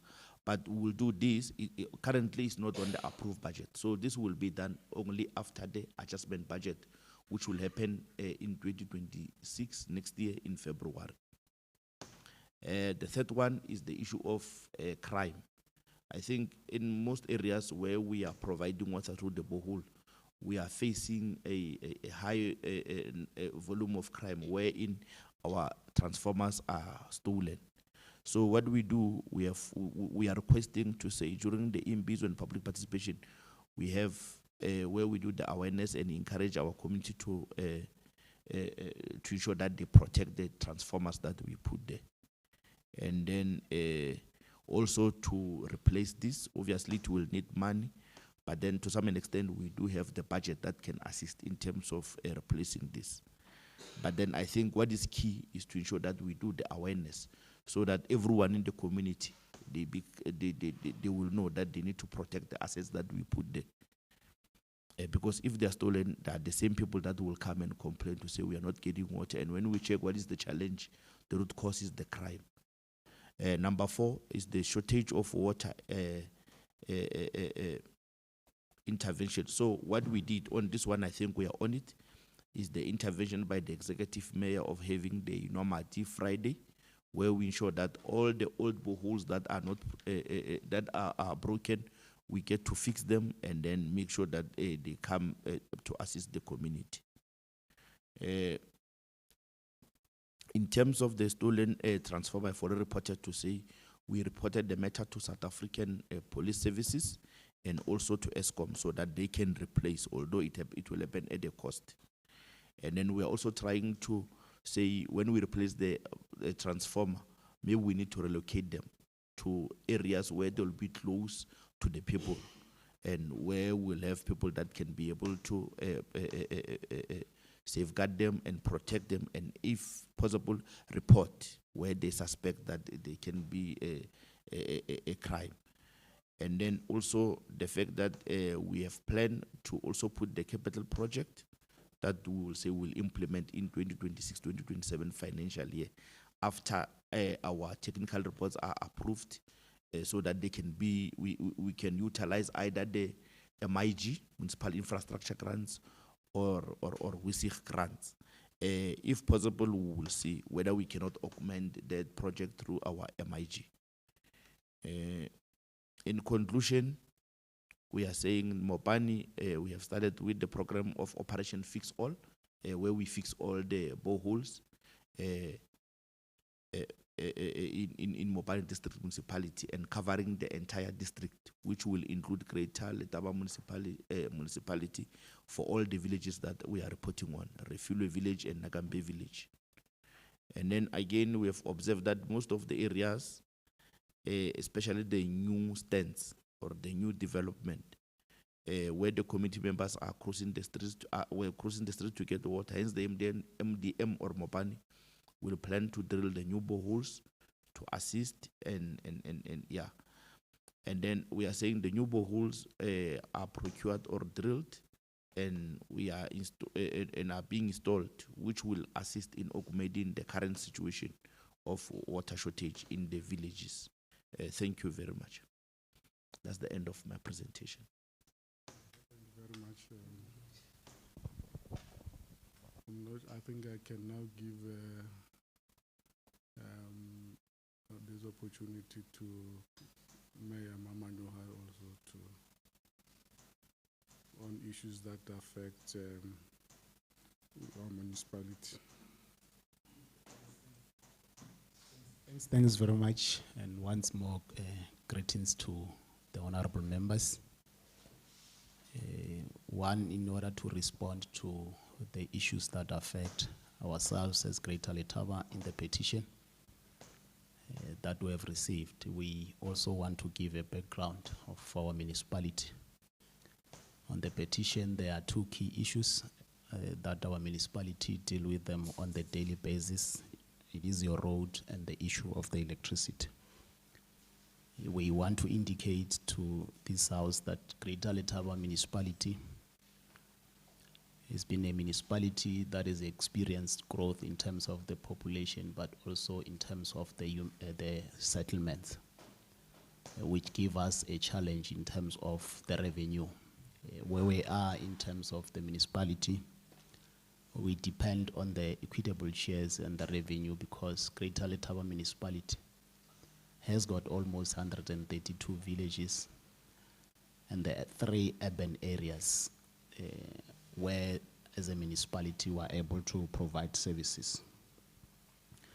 Now, given the low revenue of the institution, depending on the equitable shares, there is a demand of the access roads, which the municipality has been embarking on doing the pavement, making that we have got an access roads in a form of pavement, which we are funding it through, initially it was through the own funding and also the MIG. The MIG at a budget of almost 73 or 71 million. That gives you an average of 7 kilometers per year, per annum. And you have got almost 890 kilometers that as a municipality we should be able to look at it. Now that brings a challenge to ourselves to accommodate the entire community. But as Greater Letaba we said, given that the MIG does not cover the scope that we want to give our people services, we have implemented a program where we have procured the yellow fleet machine in a form of your graders, your TLBs, to give our people access roads. But also you can see that the number of 890 kilometers is too huge. And now we're able to divide that into clusters, 5 of them, and Refilwe being part of the cluster in Molototsi.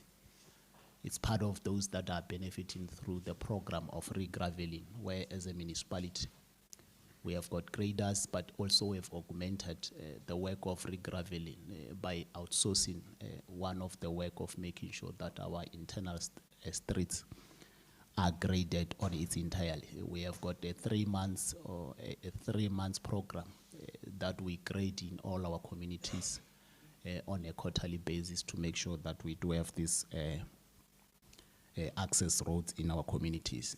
Yes, we agree that in Refugee there could be a challenge of roads. It's just that, Chairperson, you said those who have written petitions, they are not here. I don't want to use an assumption to say the road that a community might have been crying, it's not necessarily the internal street. There is a road that I know that it's not in good condition, but it does not belong into the space of Greater Letaba. I suspect that when the community said, we do have a challenge with the road, yes, they could have been referred to that particular road, but we'll just have to confirm which road where they were confirming. But as where we are, the program of regraveling, it has been continuing. We're grading almost more than 12 to 15 kilometers per week in Greater Letaba municipality, as moving towards the target of almost 890. With regard to the other service delivery key areas that as a municipality we do, it's with regard to the electricity provision. As Greater Letaba municipality, we do provide electricity for our residents through using the INEP grant that was supported by the National Department. We have been doing well because where we're seated as Greater Letaba municipality in terms of the electricity provision, almost 95% of the villages in Greater Letaba have gotten access to electricity. Hence, we have seen the Greater Letaba municipality introducing the program of street lights, also in a form of Apollo lights. We have seen in the petition there is an indication that there is a concern with regard to the Apollo lights. Yes, by the time when the petition arrived, the functionality of the Apollo light that was there in Refugee was not good, but as when we're speaking now, it has been attended, it's functioning well. But the continuation of the provision of this particular Apollo light, we've already done almost 162 of them in the entire areas of Greater Letaba, covering almost 132 villages. But hence I said the Greater Letaba municipality, based on the growth of the population and the settlement, with a low revenue, it gives you a disadvantage in terms of the speed of how you have to give your own community services. Now we have been doing the rollout of the high mast, but later we have picked that as Greater Letaba, for us to give our people proper high mast with an efficiency on an effective way, we need to develop innovative ways. And one of it was to say in 2024-2025 financial year, we have opted to innovate a solar program of giving our people high mast through solar on the basis that electricity is too expensive because the more you erect a lot of high mast, it is the more the high bill of the municipality goes up.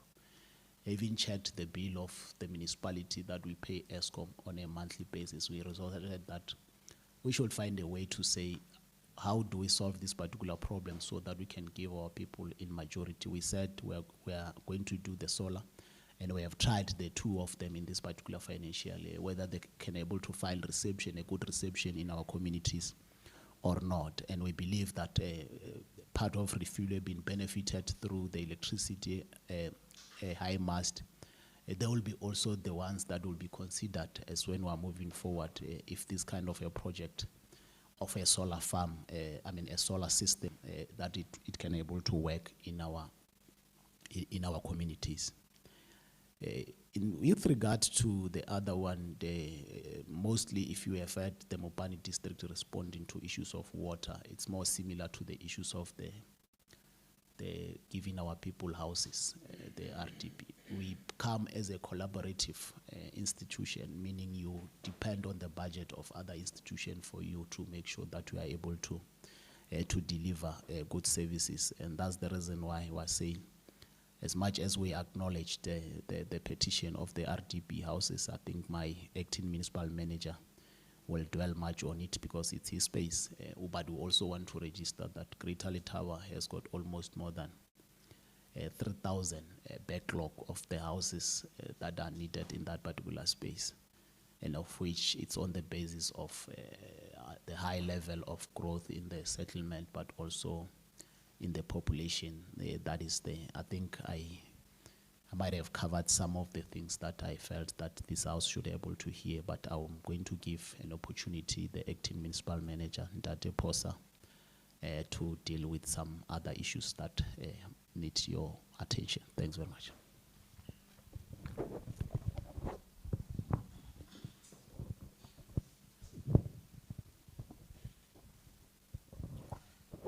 Thank you so much, Chairperson, and good afternoon to yourself, to honorable members, the executive mayor, Mayor Mamanyoa, and colleagues. I'm going to just focus on RDP houses because the mayor has managed to cover all other aspects of the petition. In the 2016-17 financial year, we allocated 40 RDP units to Refugee Village alone. Refugee Village is in Ward 22 of Greater Letaba Municipality. And in that ward, we've got Nakambe, Makakapaje, Refilwe, and Mamaila villages. Again, the next allocation that was given to Refilwe was in the financial year 2021-22 of 9 RDP units. In fact, in Ward 22, 9 RDP units, and 3 of those went to Refilwe. And the rest of the other 6 went to other villages. In the allocation of the next financial year, 2026-2027, the department had given us an allocation of 106 RDP units, which we had already started planning for, because what we do is that we get the allocation prior to the beginning of the financial year, and we plan for that and send the numbers and the villages back to the department so that they can attach whatever contractor to the number and the place where their houses are going.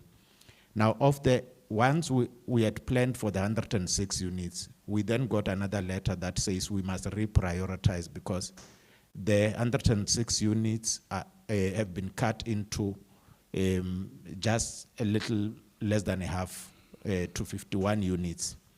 And in our allocation, Refugee Village is one of those that had benefited more than most of the other villages. As the mayor has indicated that we've got 132 villages. So we had to say for the next financial year, one of the villages that will not benefit as we are reprioritizing, moving from 106 to 51, is going to be Refugee Village. So we will see in the next financial year the number that we are going to be given and whether that number will, few of the units will go to Refugee from the department. But the petition was also speaking about Ms. Mwajaji Khatla, who was complaining about the house that was allocated to her and it was never built. This house was allocated in Greater Zanen Municipality back in 2004. And she went to the municipality and to the department and complained that she does not want a house in Greater Zanen, but in Greater Letaba Municipality. This was changed by the department, and she was then informed that it will now be brought to Greater Letaba Municipality, which information did not reach us. How we allocate houses in the municipality, given the little numbers that we always receive, is that we prioritize on, per clusters. For this financial year, we will give to this cluster or 2. The next financial year, look at the other cluster or 2 until we've covered all the clusters. Because we are also making it easy for the contractors not to be building one house in one cluster and 2 in another cluster and complain about not finishing on time, which was something that happened before in our municipality. So we always make sure that they focus on one cluster, build quickly, and we even write back to the department to say if there's any extra allocation, please bring it to us because the backlog is quite too long. Now, when this house was brought back to Greater Letaba Municipality, the municipality was not informed. We do not get allocations attached to individuals. We get numbers, we take them to the cluster, guided by the portfolio committee and council. And the cluster, the different councillors then are given, you will get 5 units this year. Please bring beneficiaries, and then the portfolio committee will visit those beneficiaries to see if indeed they do qualify, they need RDP houses. So this particular one of Ms. Khatla was never brought to the attention of the municipality until when we received this petition and we started to investigate what might have happened. That's how we picked up that it was actually allocated in 2004, but to a municipality, to a village in Greater Zanen municipality. And it's something that we will have to take back home and in the next allocation, see how we prioritize this particular RDP house. I think that's all, Chairperson. I've managed to cover what the mayor had not covered. Thank you so much. Well, thank you very much. I think maybe I can now allow honorable members just to engage with the response from the district municipality and the Greater Letaba local municipality. Let me start with Honorable Dr. Slani, Honorable Machete, and Honorable Pukan. Honorable Mugaba, you'll be here. You can assist with the mic.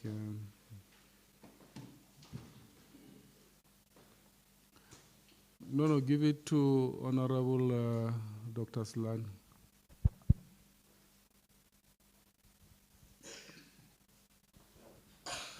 Thank you very much. Honorable Chairperson, and greetings to you, the Executive Mayor of Mopani and your entire entourage. And greetings to the Mayor of Letaba local municipality and your entourage. Let me first start at the end in relation to the allocation of houses which has been presented by Mr. De,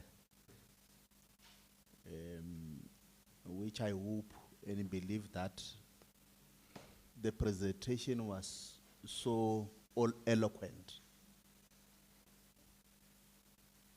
to an extent that municipality acknowledges the fact that there is a case of this woman who wants an RDP. But the problem is those technicalities where the matter has been with Greater Zanini and now it's been referred to them. Now, what you have presented, I think I do understand that you deal mostly with allocations. In every financial year, depend on the capacity or what we have been given as municipality by the department.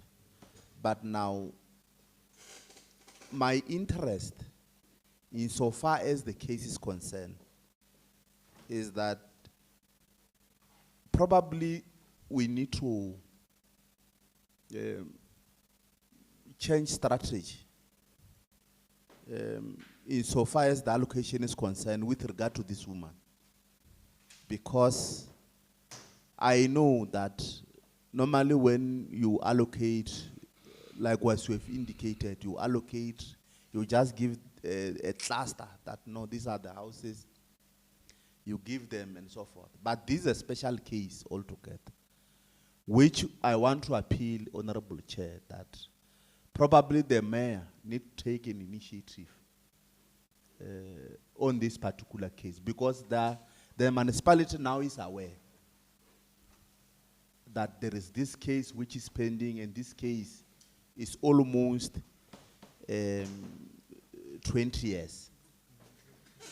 And we'll just appeal to the municipality, Councillor Mamanyo, that probably you might need to use any possible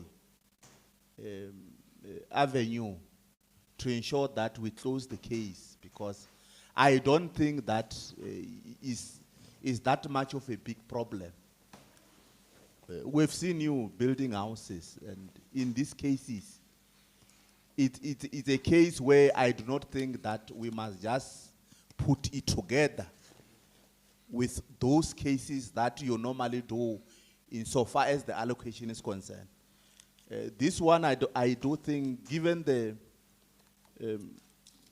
the time within which this woman has complained, it's a matter that you must take it upon your shoulder and address like many others which you have addressed. Because there are those that I know that you went through community, you found that those members do not have houses, and you have built to them. You have built houses to them. So with this one, my appeal, Honorable Chair, is that let it be the same, because I don't think that we must talk to issues of 20 years. I know it's not a matter that you are, what can I say? It has been caused by the department, it has been caused by herself also. The things of changing from Zaneni, given what you have been presented, that no, originally is from Zaneni, it has now been changed to you, you are not aware, and you have investigated. At least now you have got, an understanding of what is happening. So I was just appealing to you, the mayor, to say, is a long matter, which I think you must just take it upon yourself and address that issue. The second issue that I want to raise is with regard to the mayor of, the executive mayor of Mopani, Councillor Shai Mutuvat. I just want to know, because when the municipal manager presented, he was indicating that in that area, which they are complaining about water, there are 3 bowls which were dry. And quite often you were changing one bowl, second bowl to the third bowl, because the area is dry. And at least the last one, which I think you put it somewhere, is the one that produces water. But my worry is to check as to whether those bowls, did we conducted a survey in terms of hydrogeological database? Because normally I know that bowls, people just drill for the sake of drilling, and without checking with the relevant authorities or a relevant body that specialize with bowl drilling. Because it's a tendency that in most instances, people just drill bowl for the sake of drilling. And you are aware of the financial implications and all those things.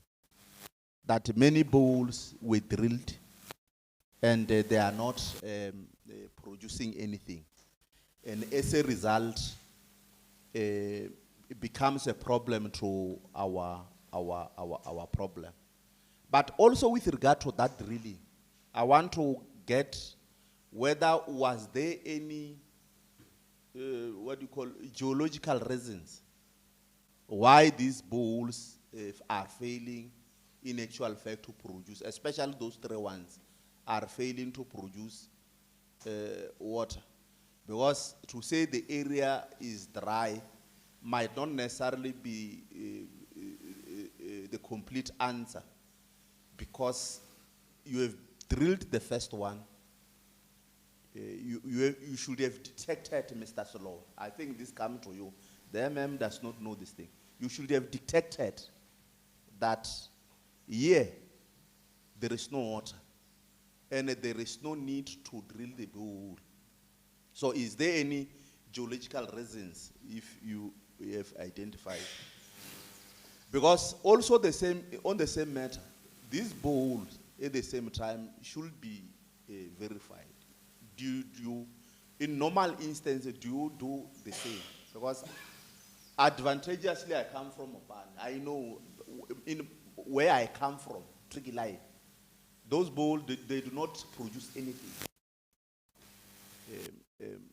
Is there anything that you have verified so that we should know, Honorable Chair, we should know whether in the process of that drilling of those bowls, do we have what you call, as I've already indicated, this verified, what you call, we call them verified engineers. Because sometimes, you know, as I've already alluded, this thing of drilling bowl, because it's becoming a norm. Why? Because probably, as already indicated, we do not have the source of water. And that's why the mayor has indicated to say, the executive mayor indicated to say, this is another plan that we have so that we assist people because we do not have the source of water.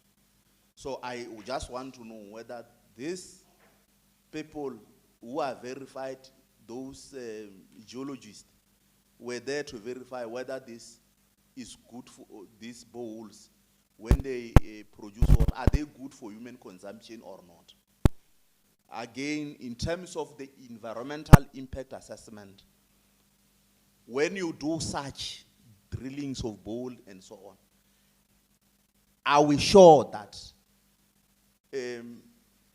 the environmental impact assessment was undertaken so that we are able to comply with what you call legislation to that effect? Because, you know, the danger of drilling bowls also, it has got a serious implication in terms of environment. And where bowls is not working, is there any action that you have taken to ensure that you address such?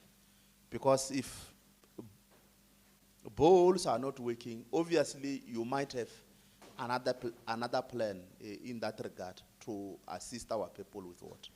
Thank you very much.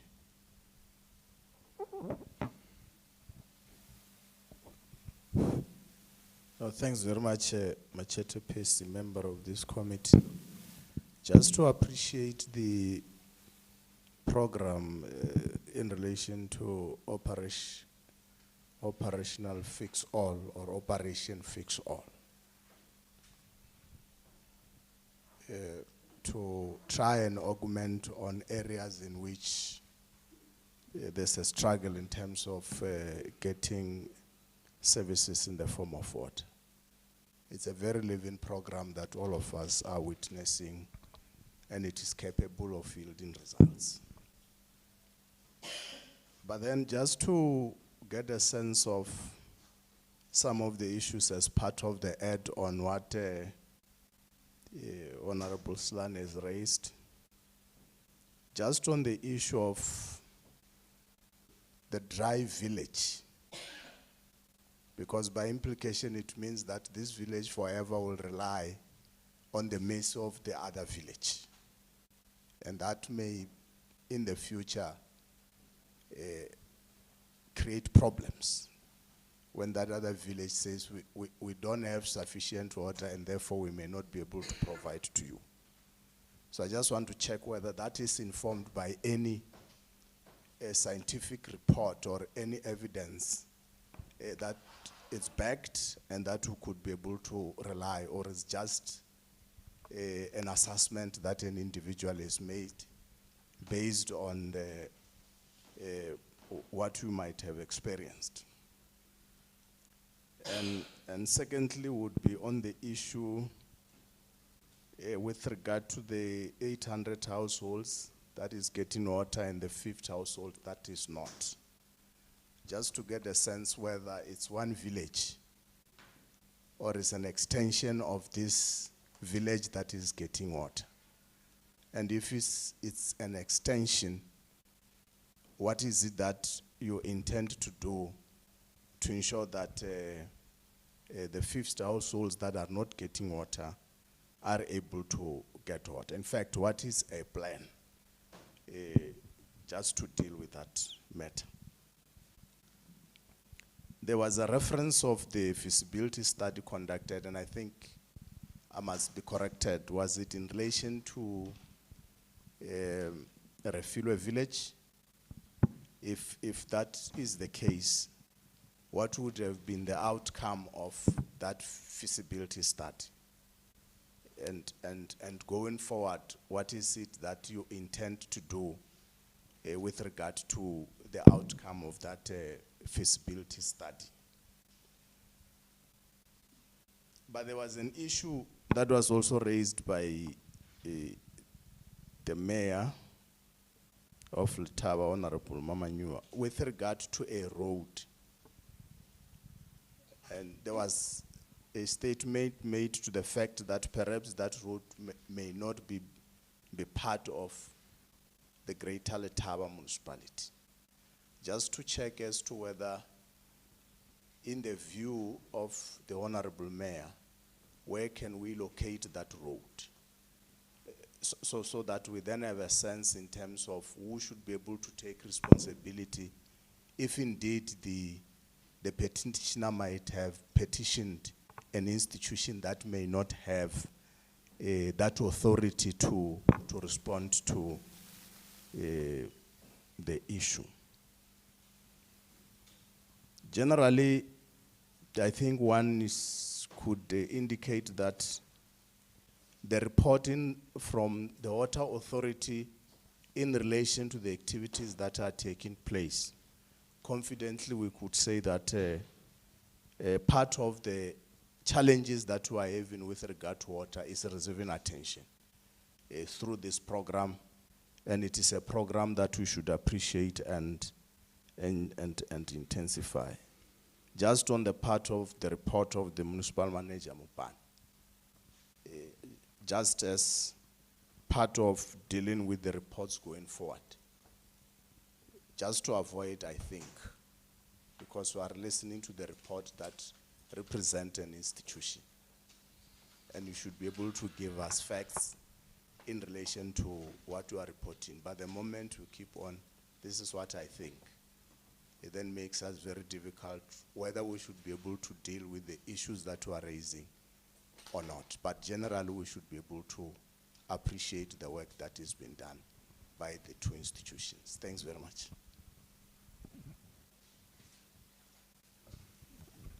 No, thanks, Chair. Greetings to the executive mayor and the mayor and the intent of the entourage. I have been greeting honorable members and the chair the whole day. I would just want to raise a few issues as emanating from the report presented by both the executive mayor and the mayor. Firstly, I would support the view as propounded by Honorable Selani to say, with regard to that issue of the RDP house of that lady that dates back to 2004 or whatever, I should think we might need to get a commitment from the mayor to intervene in that respect, so that we're not going to start checking in terms of this allocation. Of course, we know the allocation from the department not necessarily be able to assist in terms of addressing all matters that you might be having in the municipality. So if we might get that sense of a commitment from your own self, Mayor, to say you might be able to intervene to deal with that matter, because yeah, it's your whole. And with regard to the issue of the roads, yeah, you of course you made mention of a road that you might not be aware if the issue of the road that was raised in the petition might be a road that is within your within your jurisdiction to deal with, or belonging to another sphere of government. But I would say it's in your area, Mayor, and if there is a challenge of such kind of a road, it becomes your responsibility to ensure that, even if it might not be your mandate, whoever has got a mandate to address it, addresses it for the sake of the people. So that's how I would view it, to say you need to take it upon yourself. If there is such kind of a road in your area that is not being looked after, and you might think it might give people challenges. So take it upon yourself to ensure that you attend to it with whoever is responsible, so that the people are able to negotiate that area in terms of movement. From the report of the executive mayor, let me join my fellow honorable members in appreciating the enormity Friday and that program that is meant to address all the challenges of boreholes and in the area. It will really assist our people to get water. But I just want to check with regard to the 50 additional, I should think it stands, that haven't got water. I don't get a sense to say this is what we are doing for now for them to be able to get the water. Because the executive mayor made mention of the issue to say that part of the approach that they're using is tankering. So there is no indication of tankers being taken to that area to ensure that it addresses the water for now. As the institution awaits, maybe ensuring that they are able to drill a borehole in that area. Because the people would have to drink water now. And with regard to those areas in which the boreholes are not in operation, of course there are two areas that has been indicated that the boreholes are not in operation. Even in that respect, there is no sense to say we are giving these people water through tankering. In the meantime, awaiting addressing the issue of those boreholes. That's what I would want to get, because the understanding is that our people must get the water, even if when we got challenges with boreholes or bulk supply, through the activation of tankers. Yeah, those were the only issues I wanted to raise, Chair, but safe to say we appreciate the report as presented. Thanks. Now, thank you very much, Honorable Chair, and good afternoon once more to the Honorable Mayors and your entourage. I'm not going to repeat what honorable members have said. Mine is just to talk on behalf of just a lay woman about the house. I mean, the issue of Mahata is almost 20 years. So it's not something that you must include it in the coming allocation. So you have to make a plan, because I know if the MEC was here, he was going to give us a time frame whereby he will look for a service provider at least to build a house for that woman. So because that one is a special case. I mean, 20 years, it's a lot. It's a lot. So, because if re ka re boela morao hore the municipality only find out lately, it's something else because that woman is not here to explain, because I know maybe if she was here, she was going to tell us that, no, I've been doing in and out of the municipality, I've met with this one and this one and this one and this one, you understand? So it's just a story in a way. So, but what we want as the committee is just to commit that at least you need to do something. We'll definitely appreciate maybe if we can just say, we are going to look for a service provider that can build that. We promise that maybe by December, this woman will be in that house. I mean, it's something very special because it can be something that we're still going to discuss, discuss about it, especially for 20 years. It's a lot. It's a lot. Let's just try to do something. At least with your report, I also join honorable members and appreciate the good report and the good work that you did. Just continue doing the right thing, at least the service delivery is something that we are looking at, because at least we just allow the report because it's only us as honorable members. But if those people that are here, we are not going to allow you, give you that chance to talk about those things, because this is not what they want. What they want is that or solve taba ya kaneng. That's the only thing that we want. But for that, at least we are happy, because even the listeners at home, at least they are listening, at least they can, at least they know the progress, exactly what the mayors are doing in your place. So it's a good report. Keep up the good work, but my main concern is is for the two women. Just try at least to do something that you don't say to this woman that we are still waiting for another allocation. I mean, 20 years, 2006 until now is 20 years. So it's just too much.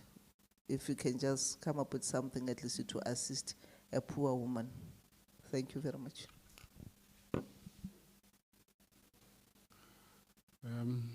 Executive Mayor and Mayor, I think you have heard what honorable members have said, but just yes, one must also appreciate and acknowledge the program, Inamati Friday, and also appreciate the work that you are also doing to provide our people with water. But just to have an understanding, just to have a permanent solutions with regard to these issues, maybe just when would, I understand issues of bows and so on, but ultimately we must also have a permanent solution to the people of this province with regard to water. And I think the other, I agree with other honorable members, the issue of the house, and I think it has actually been long. Maybe also just to identify the route, and because Mayor Mamanyoha, we had an outreach program at Khamaila in your municipality. And I'm not sure who represented you amongst the councillors, that the very same issue of road, which I thought maybe it's also one of the internal roads, it was actually raised sharply by the people that also come from Zitrifilwe. Maybe by this time we should have actually identified, or if it falls, it's a D road, we should have actually, because I think Public Works, when they identify, prioritize this road, they do that in consultation with the municipalities to say, no, how do we then prioritize this road? At least people must have access roads to their village, be able to go to work, to clinics and everywhere, if maybe Public Works, because of the financial constraints, at least the Kherekhere, that program of the Kherekhere, just also to grade the road and make sure that it's actually user friendly. Yeah. Maybe let's give you an opportunity also to respond to that, Executive Mayor and Mayor Mamanyo. Thank Thanks very much, Chairperson. We really appreciate the comments and the input that were made with regard to the report that we have made submission on. Yes, indeed, we really feel the pain of Makgatla for 20 years, been taken pillar to post, not getting an answer from those who are responsible to lead the community. I'm agreeing with the honorable member to say we just have to go outside from the stories and deliver to the poor woman, and that's the commitment that we're making. That we have made several interventions through a collaborative work with the district and other departments, and we're making the commitment that indeed the issue of Makgatla will be resolved, and there will be happily people. We don't want to shift the blame, but we'll be able to make sure that this matter it's receiving a proper attention, and that's the reason why we're saying we're feeling for the family, the conditions also, but also the emotional frustrations that the family might have came across along the way, and we'll be able to deliver that. Yes. The Honorable Dr. Chair Selani indicated that they are aware there are a number of areas that we have made in interventions. We will also do that. The last issue is with regard to the D road. Yes, indeed, it's a D road. That's the reason why I brought it into the space, because I know that as Greater Letaba municipality, whether in Nagambi or village. In Nagambi, we have got around 3.5 internal street kilometer that we normally grade. In Refilwe, it's less than 2 kilometers. You have got 3 main streets that our graders normally, when we do the inspection, we're able to go there and verify. You have this D road that it becomes an access to the area of Nagambi and Refilwe. It's in between. And that's the reason why I'm suspecting what the community might have raised. It is a district road. And we believe that there's a program that it has been initiated. We have spoken to the head of infrastructure in the local municipality to say, because the matter has been informed to the Department of Public Works a few years ago, we should also get into the space as the local municipality with collaborative with them and deal with the issue of making sure that the matter is attended to, so that it does not come back again, because it was tired before and later it develops the potholes. Now the road became not user-friendly anymore. Now, I think the only way is to make sure that we're able to have a better way of resolving that particular problem so that our people can able to utilize it. Yes, closely we have worked with them to resolve the challenges of road. We want to definitely assure the House that the Department of Public Works has responded collaboratively with ourselves to deal with the issues of roads in Greater Letaba. It's just that we found ourselves having a petition because our communities might feel that we're taking too long to respond to such kind of issues, but there is a clear program to say how do we deal with it and make sure that it becomes an accessible road for our people. Thanks very much. No, thank you very much, Chair. I'm going to request the MM and the team to speak to the areas raised, and then I'll come back afterwards.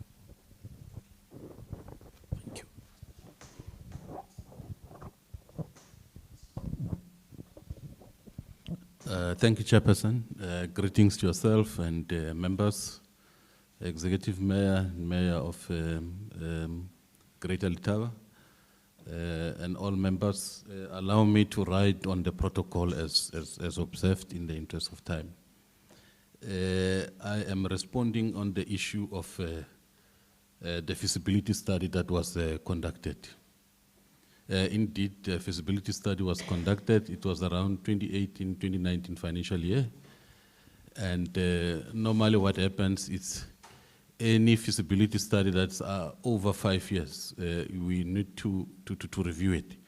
So in this instance, its outcome may not necessarily reflect the true current situation. So what we've indicated in the presentation, we've mentioned that we are going to resuscitate that technical report and make sure that it is reviewed in any way. When we do this technical reports, we are appointing consultants at the risk, so there won't be any duplications of payment. It will just be a process that is carrying on in terms of it being reviewed. Thank you. Thank you very much, Honorable Chairperson.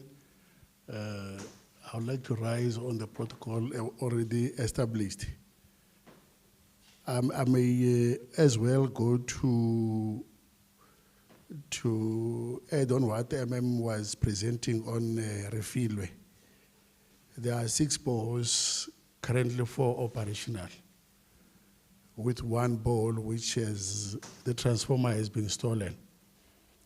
The other borehole is dry.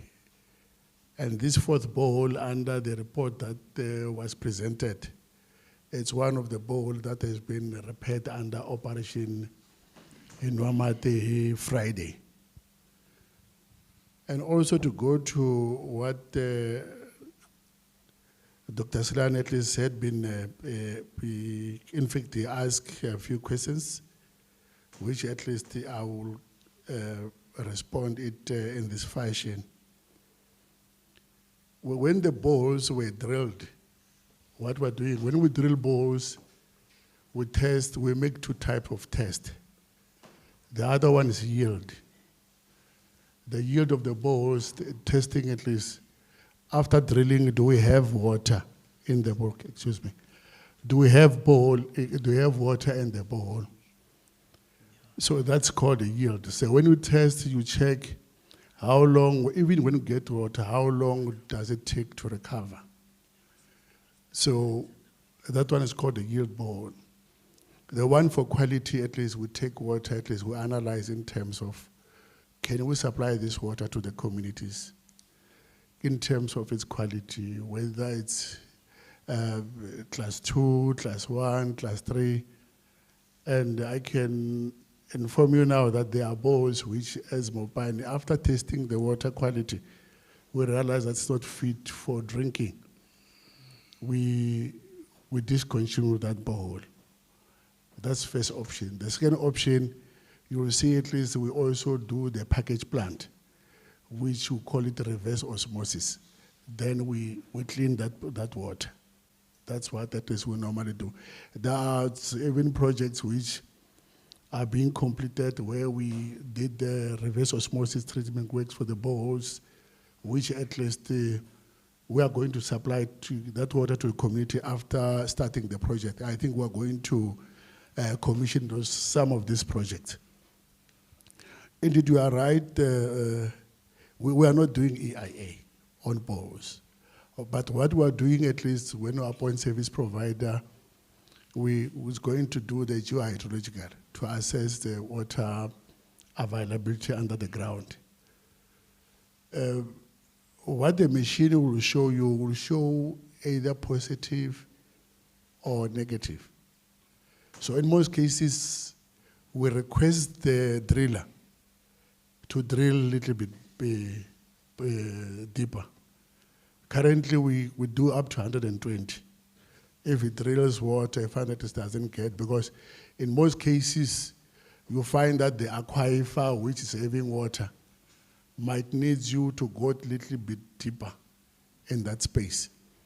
So we don't do EIA, they do that. But to guarantee you, there are boreholes which, when you don't come with water, we don't pay. We don't pay for that. And in most cases, when you drill, you find that at least you get water, say for instance, 0.2, 0.3 liters per second. We know it is, you can't supply community with 0.3 liters per second.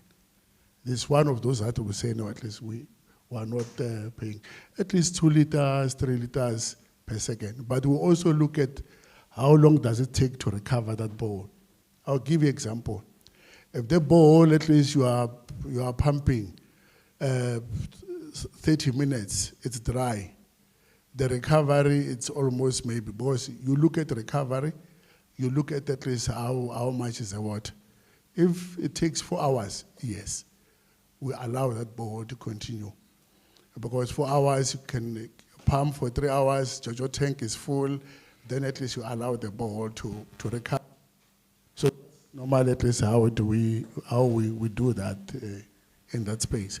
The plan to do it is, I think when MM was presenting, he highlighted that where these 50 households in the field, the plan is that we are going to do, we're going to drill a borehole for that 50 households in the field. And we are also supplying them with water tankers. So that's supplying water for that refill. Refill is that 50 is new stands for just to close that space. Yeah, I think at least I've covered a few of those that we have already asked from me. Okay, maybe through you, Chairperson, once more again. My colleague reminded me that there's one question which I omitted. So I want to, before the mic pass, if you allow me to respond to it. Yes, we can. It was basically talking to the permanent solution on Refilo Village, which, as the MMS presented, we have indicated that we've got a capital project that has been planned for 27 financial year, which will be informed by the review of the technical report.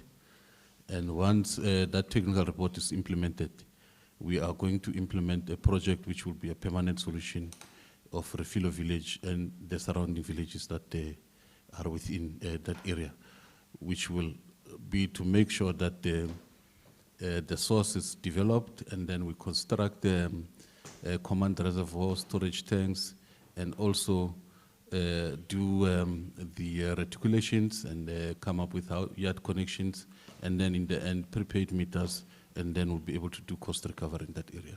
Thank you, Chairperson. Yeah, I wanted the executive mayor to make a clean sweep about that one. So now, Muchechi Mahla.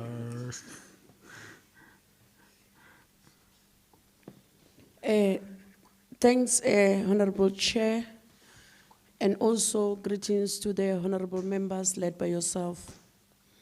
Mine is to respond on 3 issues. I think we must also bear in mind, Honorable Chair, that Letaba MMS already presented that is a dry area. You can drill the boreholes this month. Within 6 months, the borehole become dry. It depends on the aquifer as to how deep is the aquifer. We don't have underground water in Greater Letaba. So I think on the permanent solution is already touched on it, that executive mayor will iron on that one. Mine is to add on the issue of what raised by Honorable Member Cheselani to say, my apology, Dr. Cheselani. No, Honorable Dr. Selani, it should be through me. I think through the chairperson, proceed, Honorable Chair, allow me to proceed to say, on the issue of saying, are we sure that the water are of human consumption? We are sure and aware of that, Honorable Member, to say we are not only relying on the service provider, even our internal, we have got our own personnel dealing with specifically with water quality, where they usually test the borehole. Even the boreholes that are continually operational, they are always tested to check if they are still of human consumption on that one. Also to say, what is it that we are doing when the borehole is not in operational? Immediately when we get the report to say the borehole is not operational, we intervene using water tankers while dealing with the maintaining and repair of the boreholes. If the boreholes is dry, it became dry, it's where we becomes with the agent planning of say, when are we going urgently to drill the borehole to replace the boreholes that became dry for the community to continue benefiting. We all know that water is life and sanitation is dignity. We are all as a district, as a Water Services Authority. The last one is the one that was raised by Honorable Member Tate Machet. I don't know if you are also the doctor. I'll be corrected if he's also the doctor. So mine is to say he acknowledged the work that the OFA is doing through the Operation Fix All in Mopani. We really appreciate that when you are doing the work and you see the people that are acknowledging, which means you give you courage to continue doing the work or the good work that you are doing. To say it won't make a problem when we, in terms of the assessment of feasibility study, when we are saying we are going to drill to the nearest village, it won't cause the problem in future to say Mopani is taking water to the village, to another village, to say we are no longer having enough water to feed you. I'm originally from Refilo, Ward 22, Honorable Member Tate Machete, house number 276, Zone 3B. I'm originally there. Currently, we are having the borehole H07 00831 that is already feed the portion part of the Nagampi in the high lift, where there is they try to drill the borehole at Nagampi village, where they fail to get water.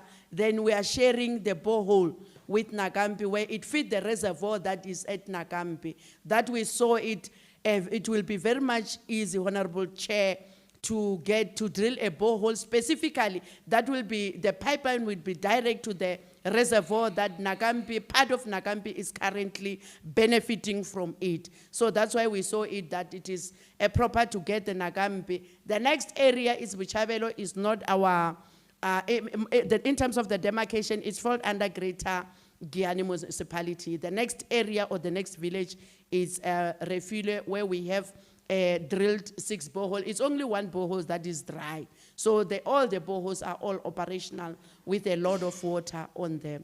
Thanks, Honorable Chairperson. Thank you, Chairperson. I think I'm covered with all the responses. No, pass it to Executive Mayor. And thanks, Chair, and sorry to digress in the 2 minutes that I will use.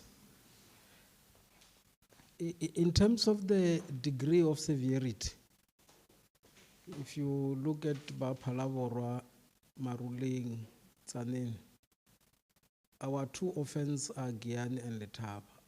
But in terms of the degree and the rate of intervention, Giani is picking up. Although in terms of the multidimensional poverty index, it is the poorest of the municipalities.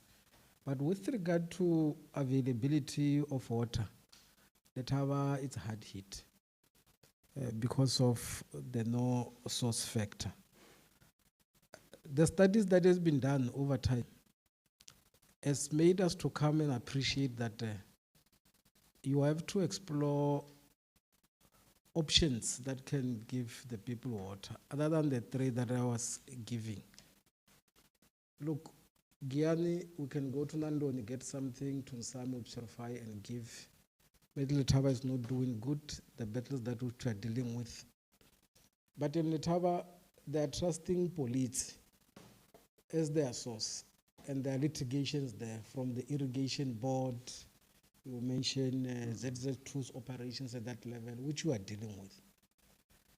Now, you are then only left with this aspect of groundwater, which you are exploring.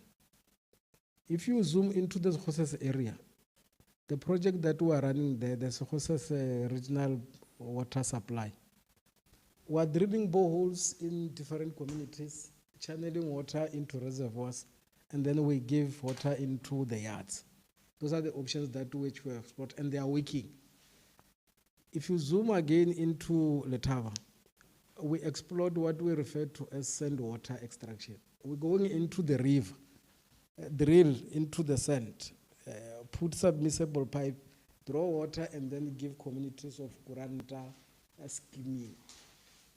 Recently, we are trying to parasite on the Tsaneni main raising dam so that we can be able to channel part of the water into Letaba so that we are able to cover a bigger area into that particular space.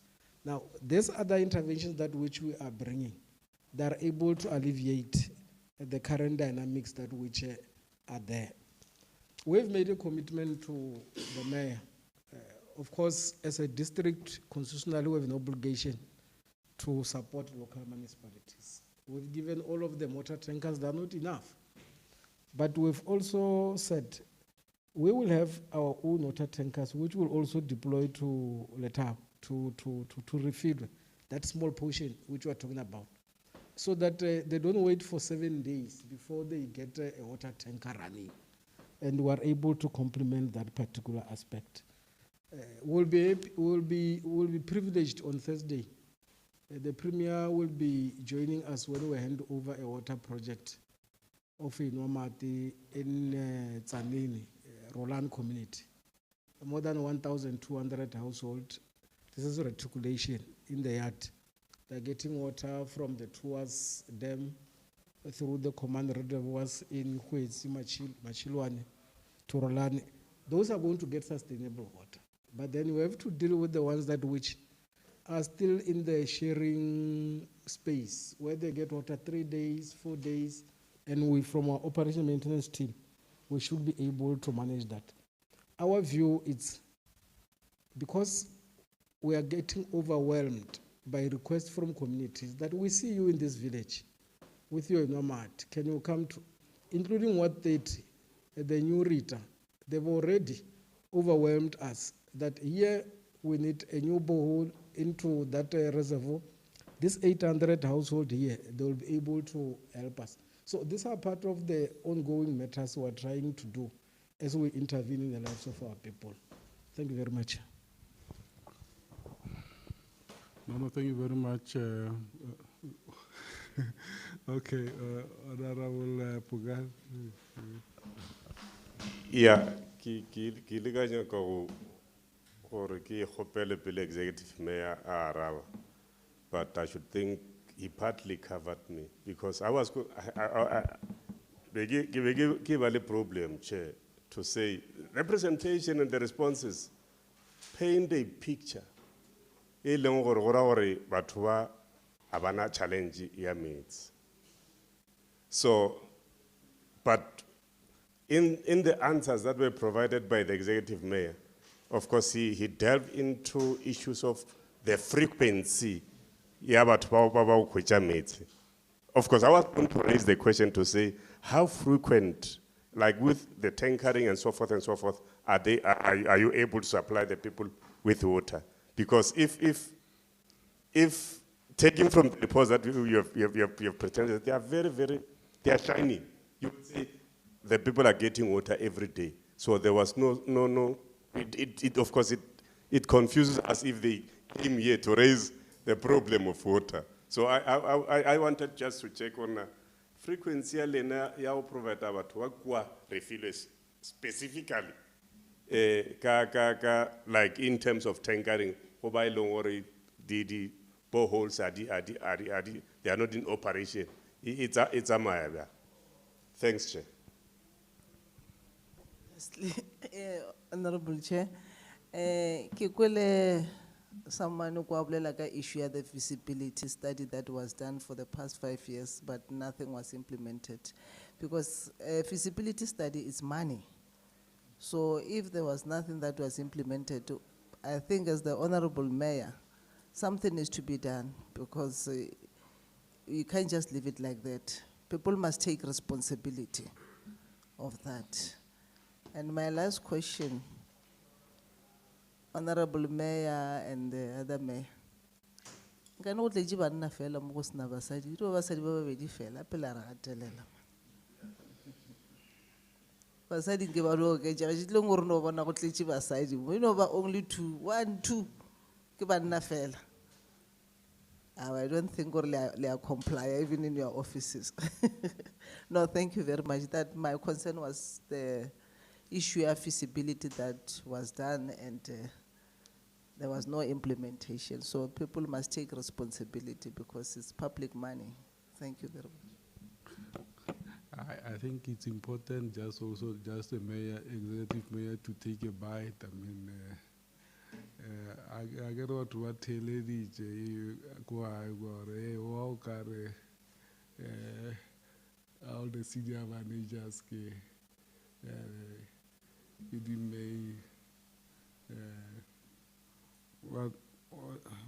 what plans do you have in place? No, ke a leboga, modulasetulo. Just to clear perceptions. Yes. But I must also write on what has been raised. You know, we need to be frank to the people of Refilo in terms of the frequency of water tankers. The last time they received a water tanker was this Sunday. But you see, they receive it once in 6-7 days. And that's the limitation which I was speaking to when we said they only have 2 water tankers. And we made a commitment that we should augment so that at least when the councillors sit with the office of the mayor, they are able to unleash a program that is able to get the community at least try Siana Mobeki so that there is no long break. Chair, I brought you the senior management team, which looks predominantly male. In the context of the responsibilities aligned to the expectation of the committee. At the level of the institution, we have 7 senior managers, including the MM. We have 3 females, 4 males. And it's a matter, given the unfolding circumstances, which we might want to tip, given the advice we are taking from the committee as we proceed. Thank you very much. Well, thank you very much. And maybe as and when you'll be leaving, we would appreciate if we could get that commitment so that as and when we also respond to the petitioners because they were unable to come, that additional water tanker that will go there and the frequency so that at least they know that at least that for now that 50 households without access to water, they know that they will also get water. I suppose maybe one of those petitioners, they might actually be amongst them these 50 households. I'm not sure, but I'm just making that assumption. So if we could get that letter of commitment so that we are able also to say, no, we had a meeting with the Greater Letaba and the Mopane District Municipality on your issues, and this is the commitment that we have received from them. At least they know and they have that proper feedback from us. But we also appreciate even if the local municipality, they can even go and have a meeting with them and just also give them that feedback that we, the feedback of this meeting, because we believe that is actually your constituency and you must also, you have an obligation just to give them that feedback.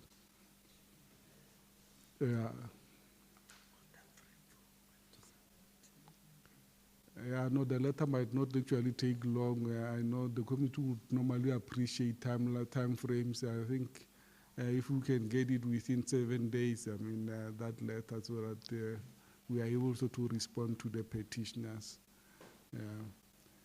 It might even be less than 7 days. We are just saying we just need to No, thank you very much for honoring our invitation, Executive Mayor, and your team. So we really appreciate and the work that you are doing. We really appreciate it. I think we can release you and drive safely back home. And this lunch that has been arranged for all of us, if you can't. Yeah, like I know, you can have your lunch. I'm not sure whether it's lunch or what do we call it now.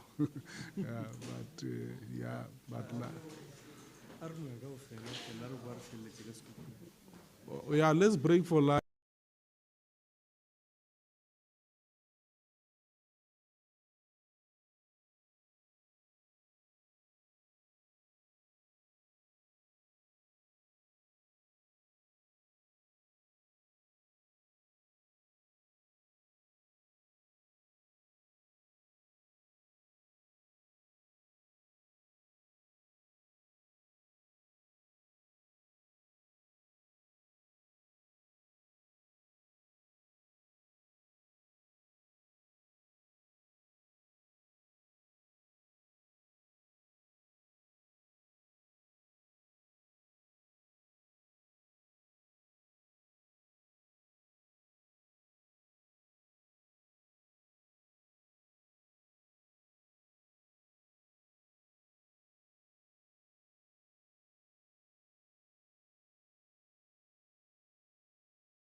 re ke tse sebaka se ke le amohela.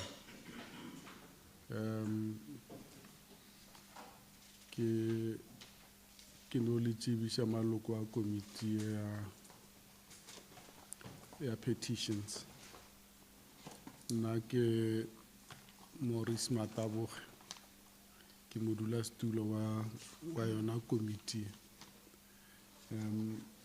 Re na le Honorable Mokaba, ke leloko la committee, Honorable Pokane, Honorable Khotsi Chivase, Honorable Machete, Honorable Cooper, Honorable Dr. Silani.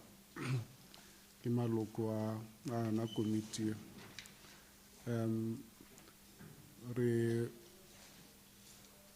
na le the support staff ba ba re thušang go dira mošomo wa rena wa committee.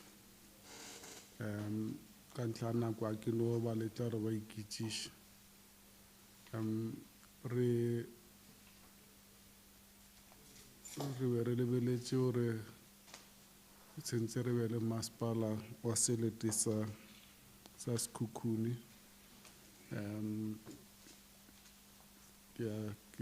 Re kry-ile apology ya executive mayor gore a ka se kgone go ba le rona gona mo, mara o delegatile. Mara bjana re na le other municipality Fetakgomo Tubatse municipality a se re kry apology.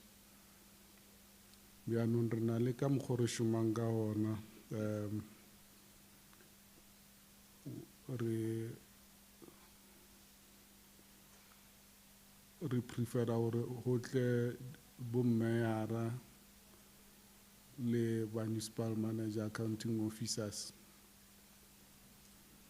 Ka gore the whole intention gore re kgone go resolve the problems. A re nyaka gore delegation sometimes o tlo kry-a sentse a bua kwa a sa yo consulta gore hey le so nka se kgone go tšea sephetho.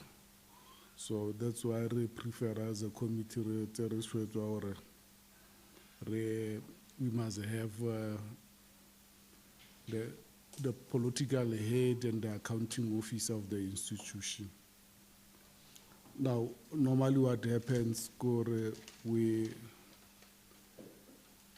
before we start the proceedings now, because we're in line with Section 10 of Petitions Act, maloko a mangwe le a mangwe ba batlang batho ba re ba bitsang gore ba tle ba tlo appeara pele ha committee e tshentse ba tseye oath or solemn affirmation gore seo se ra gore whatever se o tla beng o se bolela mo tsebe gore o se bolela under oath, which means if you are not telling the truth, we can take you to task about what you have said under oath.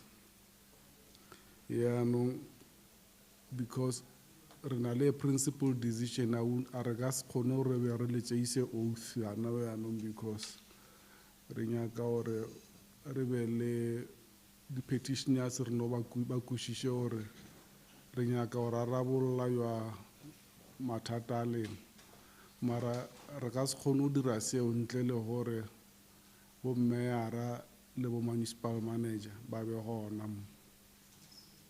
So we can't resolve your problems.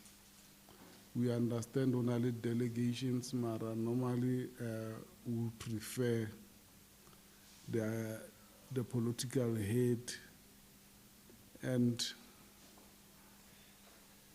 the accounting office. So I don't know procedure ka meeting yo. Re tlo be another date for another meeting more tla bitsang ra le bitsang hape ra netefatsa gore bommeyara ba ba gona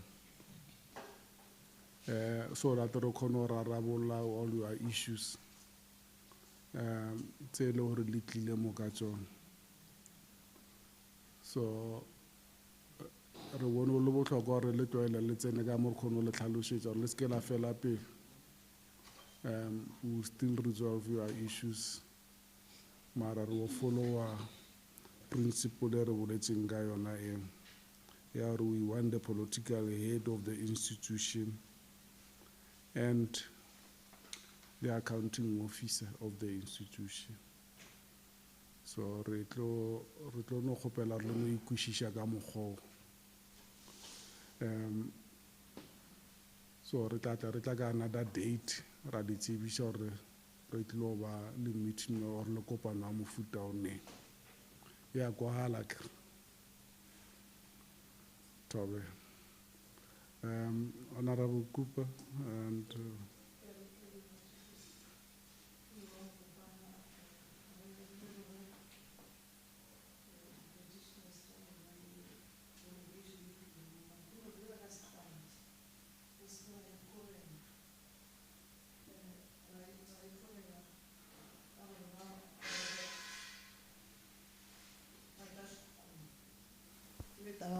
Jwale ka setlwaedi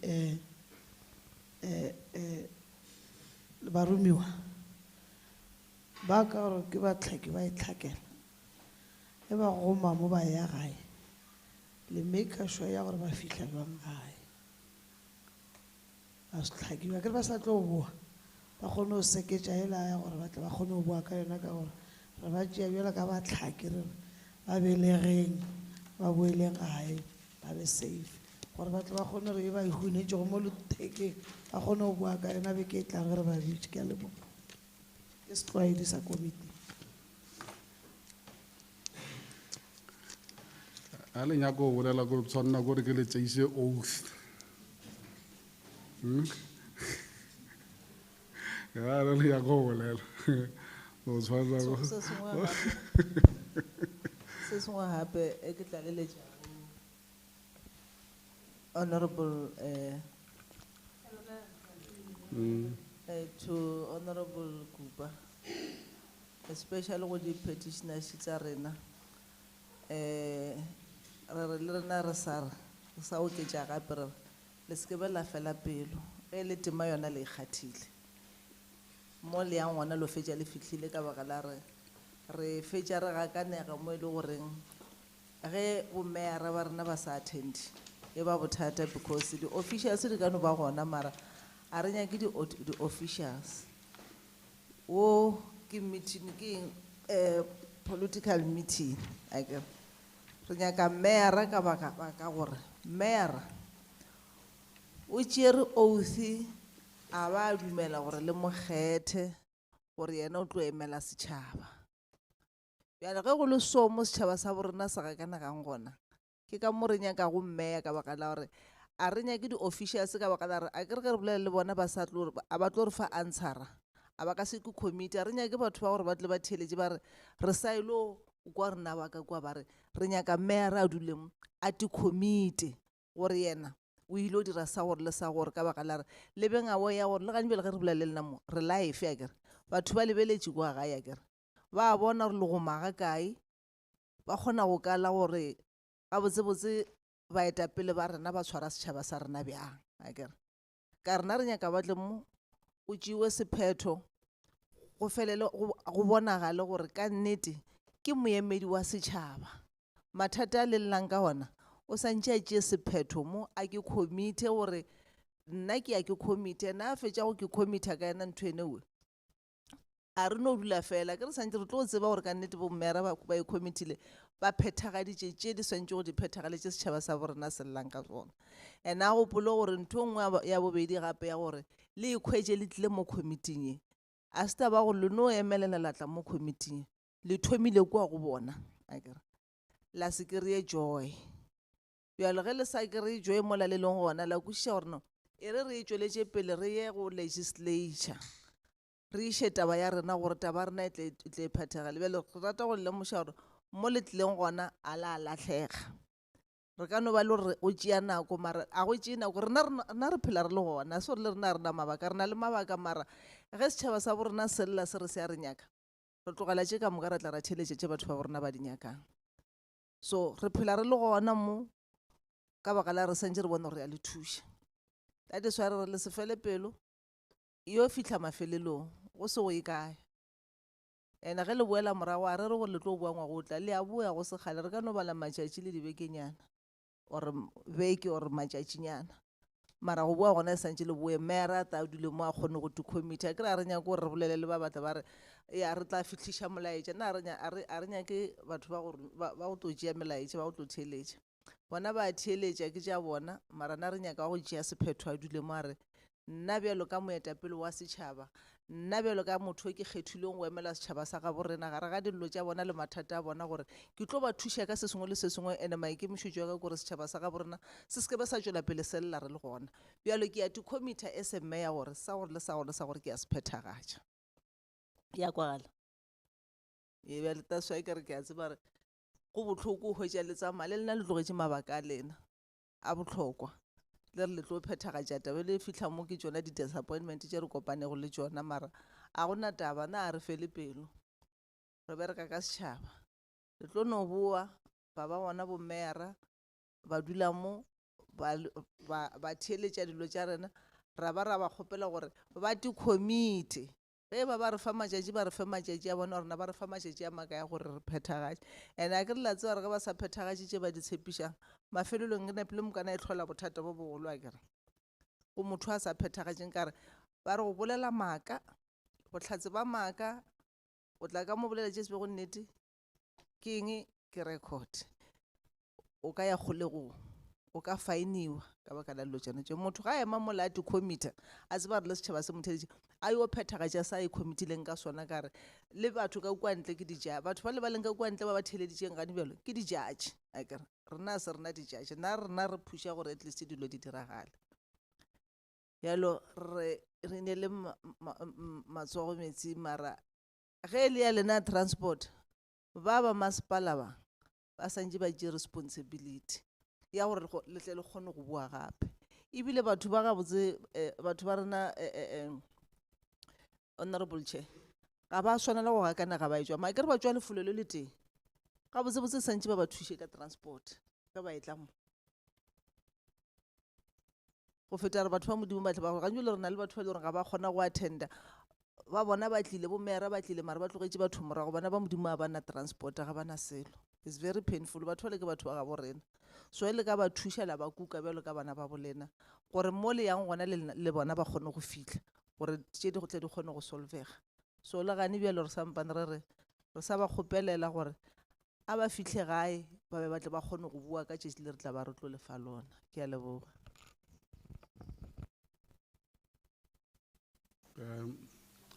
le ka no mo fa maeke ke bone le nyaka go bolela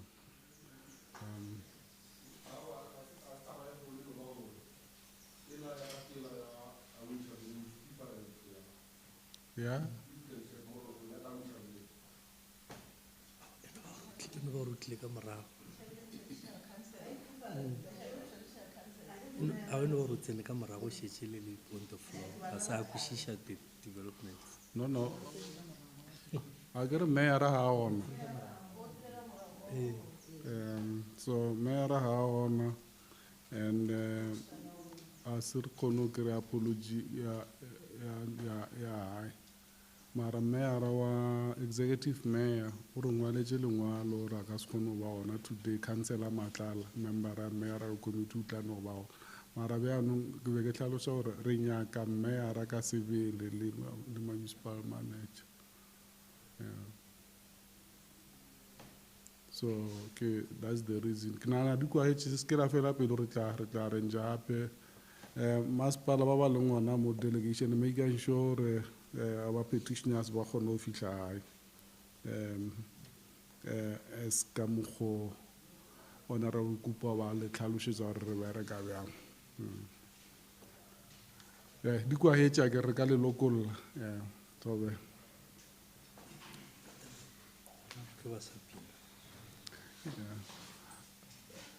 le sa nyaka go bolela ke re meeting ke lelokolotše ga nna ya go bolela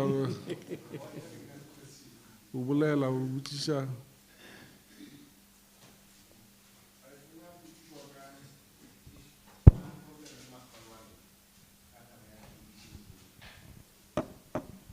ya eng ya division road ba bapala game engwe go tshwana le ga njala ke ro bona but re never delegate lo re tle re ba ene. But masepala wa rena o kgona go cornera bao ba shetse morago gore lena le se ka tsamaya le bana. Re tla tle re di bolela ba tlilo tla ke ba bona yona taba eo ga ba le gona o e bolela all right a botse